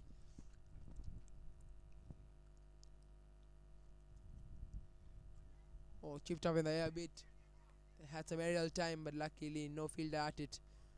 Yeah, Dylan, kwa jinsi tulivyomuona huyu captain wa Namibia mechi iliyopita na Tanzania alivyoingia, na alikuwa anakwenda kucheza kwa positive kabisa, na leo naona anategemea hapa kwa hizi zinazobakia lazima atajaribu kwenda kubwa, na kicho tunachokiona ameweza kupiga ile mpira chini kule kabisa mid wicket na ikaenda 4 kabisa. What a shot, rocking back a bit, pulling it towards the leg side and betting his boundary. What a way to start off his innings. Only 14 left for the team, but he's off with the boundary. A very good shot. Yeah, kama nilivyokuambia yupo aggressive sana huyu captain, na kama mnavyoona marudio Mr. Patel amekuja kuboli ile mpira, ametupa nyuma na captain akaona vizuri na akaichapa inavyotakiwa. Ndio inavyotakiwa. Bad ball lazima iende 4, na anachokiona hapa kwa captain wa giving Namibia. that bad ball the punishment it deserved. Kabisa kabisa. After this game, Namibia will be flying with the colors through the top of the table with the points and the net run rate. This will be the second win if they manage to get it up. Oh, very good bowling from Arnav this time, not letting any room for captain Alexander or Shenstek. Alexander anaonekana yupo aggressive sana. Sijui anataka kuimaliza hii ndani ya over 17. Very aggressive. It's a better comeback from Arnav. Foley goes for it. That is going, Dylan. going and gone the distance. Nilikwambia Dylan, nilikwambia kuhusu huyu captain wa Namibia yupo aggressive sana. Ndio kila ambacho tunachokiona hapa. Yeah, 100%. He don't want to waste any time. 5 balls in, already has a 4 and a 6 to his name. That's what you call a very aggressive batsman and a captain who wants to get this over and done with very, very quick. You can just see Arnav tossing it up into the slot for Alexander, and Alexander's not going to let anything happen with that one. He's not going to let them, he's not going to block that one. He took the charge and went for it and got the massive one, Moody. Kabisa kabisa, Mr. Dylan. Yeah, good comeback. Mr. Patel, good comeback. You bowled well. You can just see Alexander practicing the sweep shot there. He wanted to go for this one as well. I think he's hungry and he wants to get to lunch chap very quickly. 8 runs left. Nafikiri Namibia wanataka kuwahi hoteli na kwenda kupumzika. Oh, good running, good batting there. It's dropping into the gap for a single to end the over. It's a big, very big over. 11 runs off it. 58 for 3. Yeah, over 16 imeisha, runs 58, wicket 3.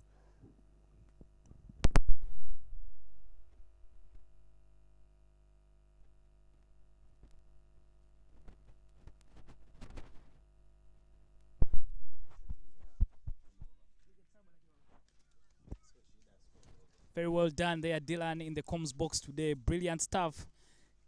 Mzuri sana. I'm learning a bit of Swahili.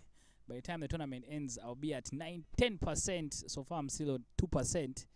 But we're coming to the end of this particular game. Namibia only 7 runs away from picking up their second victory of the tournament. The Kenyans gallant in the fight, but they've been unable to pick those wickets that could put them in a strong position.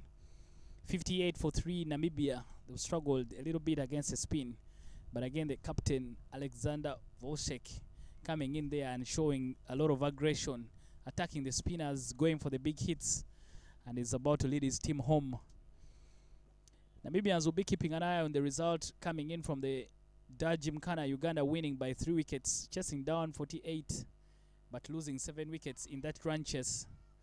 Probably the wickets won't matter because they just needed to chase the runs as quickly as possible. Namibia also chasing down this total. We are into the 16th over and they still need 7 runs. But they know that the quicker they chase down the runs, the better for them, because they need to make sure that they are matching the net run rate of the Ugandans. Ugandans winning, chasing down that total inside 17 overs, inside 18 overs. The table right now, Namibia still doing the right things. Their net run rate 2.1, which is very, very good. So for them, from here on, they just need to make sure they keep winning, and then they should be able to get home. Chance there, put down. Difficult chance. They tell you when you're cutting, cut very hard.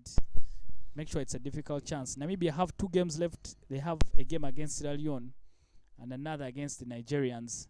Those are their 2 remaining games. Uganda has the more difficult fixtures, in my opinion. They'll be taking on Kenya and Sierra Leone in their final encounter. That East African derby happening on Friday. So there's still a lot of work to do in the tournament.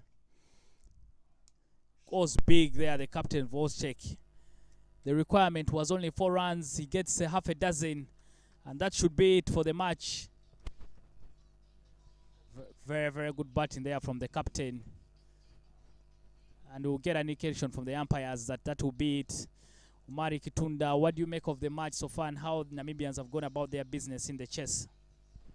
Namibia naona hii game walishika toka asubuhi. waliowabana vizuri Kenya, wakawabana na wakaweka target yao waloweka chini ya 100 na ikafanikiwa zaidi, wakatoa 64 na kwao imekuwa rahisi kwenye kuirudisha, na kama inavyoonekana wamekuja mechase vizuri. Ilikuwa wonderful betting from Namibia batsman and the captain amemaliza vizuri sana, ni jambo zuri. So Namibia watakuwa juu katika table. Kama mnavyoona hapo hiyo replay ya second inning ya Namibia walianza vizuri. Highlights inaonekana hapo, walienda vizuri sana.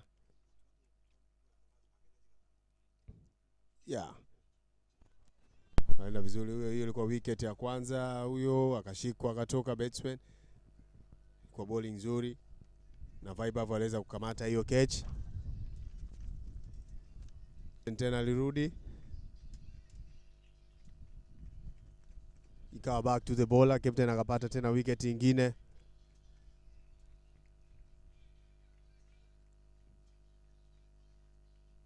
Ilipigwa hiyo ikaenda juu ya mtu akapata run 4 na imeenda sawa. Namibia sasa hivi watakuwa wako juu katika table. Hiyo ikawa bowled. Ienda vizuri sana. Baada ya captain alipoingia ndo akawa anakuja kuimalizia game. Akapata boundary hiyo captain ya kwanza alipoingia. Game ikawa inaendelea kwa mwisho. Baadaye akaja tena captain akapata kwenye slot yake akapiga kubwa kabisa, hiyo ikawa 6 nzuri sana. Ndio akazidi kuwa shusha chini kabisa Kenya. Wote walikuwa chini. Captain alikuwa aggressive sana na akaja kuimaliza kabisa. Na 4 hiyo aliyoipata ilikuwa nzuri sana iliyoenda. Wakaweza kupata run 2. Baada ya captain akarudi tena akamaliza game kwa runs 6. Kwa hiyo mpaka hapo matukio yalivyokuwa, Namibia ameweza kushinda game yake na sasa hivi nafikiri Namibia atakuwa anaongoza yeye. Wako juu, wana pointi 5, wana net run rate 2.12, 2.12, wakifuatiwa na Uganda wa pointi 5, wote wako sawa. Ukiangalia batting scorecard, Namibia 4 players in double figures, Gerhard getting 10, Johannes getting 11, Johannes getting 14, and Alexander, the captain, coming off to finish it off with 19 runs, and Zakio, an unbeaten innings of 5 from the bowling end of Kenya. Hitiendra Sangani, Vishal Patel and Arda Patel picking up a wicket each, but won't be enough to stop the run chase of 65 as Namibia cross the line very easily and win by 7 wickets with 33.2 overs yet to come.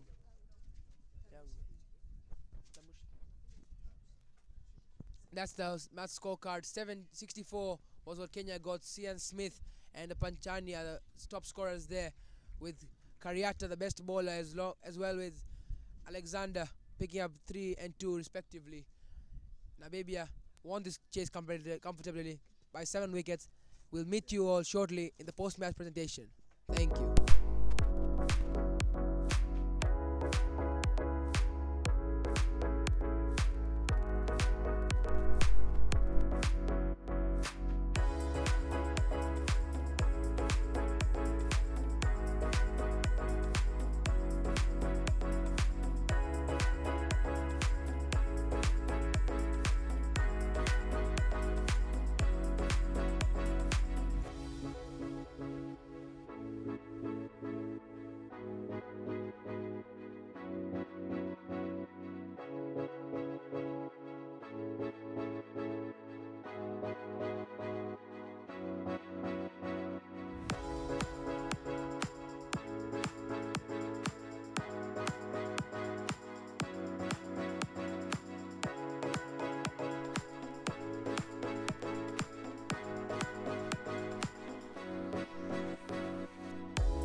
Welcome to the post-match presentation for game number 7, a clash between Namibia and Kenya here at the University of Dar es Salaam ground. Namibia winning the game by 7 wickets. Well done to you boys, and tough luck to the Kenyans. We'll speak to the losing captain first, Vishal. Vishal, had luck to you and the boys. You won the toss and elected to bat first. What didn't go well for you as you tried to set a score? I think we made too many mistakes in our batting. We faltered a lot many times, and I think that's where we cost the game there, right there. All right, you only managed to get 64, but yesterday Uganda on this particular ground were able to defend 69. Was there some belief in your group that you could be able to defend the total? Yes, definitely. We have belief. I have belief in all my bowlers, and I think that was where our strong point is, my belief for the bowlers. And we couldn't get over the line, but we go back to the dressing room and drawing board, hoping the lessons will help us for the future. Your first failure in the tournament so far. There's still a couple of games for you to go. Do you think you still have an opportunity to make it to the World Cup? Yes, we keep our heads high and always look forward to any opportunity given to us. We're surely up for any win we are given. All right. Had luck to you and the boys, but good luck to the rest of the tournament. Thank you. We'll now speak to the winning captain, Alexander. Alexander, well done to you and the guys. Your second win of the tournament, of course, keeps your family in charge at the top of the table. You were asked to bowl first and you did well as a team. What was the plan when you with the first innings? Well, like I said, we all like to bowl first, and it doesn't matter because we don't have any weaknesses. And whether we bowl first or bat first, we're a chasing team and we're a setting of target team, we're a bowling team. So I believe we did well, and we got over the line at the end of the day. So we're happy, all of us. All right, well done. The last 2 wickets, you came in and you brought yourself into the attack, decided to bowl. The tail seemed to be wagging for the Kenyans. What was the plan? Did you think of bowling yourself so that you just get the job done with, so that you have a small total to chase? Yes, like I said to the guys, I'm a bit fed up in the field. The sun is burning me, so I would like to get out of there. And it felt to me like the spinners weren't working that as well as we wanted them to. So then I just thought after the one quickie Jack Russell was done, and then I thought I'd bring up myself and have a go at it. All right. In the second innings, coming out for the chase, 64 maybe a psychological total because 69 yesterday was a winning score on this particular ground. Did you guys have net run on your mind in terms of chasing down the total as quickly as possible? Not at all. I just think we believed we can do it in each other. We believed in each other. But yeah, it didn't go in our minds at all. 2 more games left for you to in the tournament. You on top of the table. Of course, Uganda picked up a win against Tanzania, but you still have a better net run rate. Is that something that is going to be on your minds coming into those particular 2 games? Our aim is only to finish at the top. We see how the next game is going to be, and then we'll decide and trust our process that we've gone through the past 6 months. All right. Well done to you, Alexander and the boys, and enjoy your win. To present the Player of the Match award, we'll have the ICC Regional Manager for Africa, Mama Pat, to give out the award. The Player of the Match is a gentleman who bowled 5 overs, 1 maiden, went for only 10 runs, and picked up 3 wickets from the pavilion end. Kariata Gahad.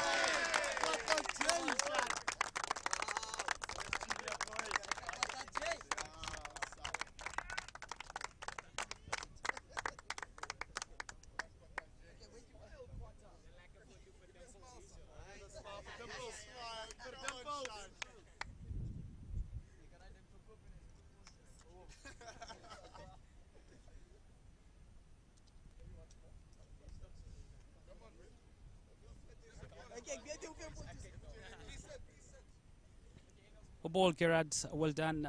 You enjoy bowling so far, and you bowled from an end where a lot of wickets were picked yesterday. What was your plan today when you were bowling? Well, the game plan was bowling into the wickets and always into the wickets, not giving them worth, not giving them any chance to score runs, and just keep on strangling them till death. And that's what we did. All right, you bowled only 5 overs. Your captain doesn't bring you back at the back end of the innings quite often. Why is that the team plan, or that's not your strong point? I'm actually in the opening.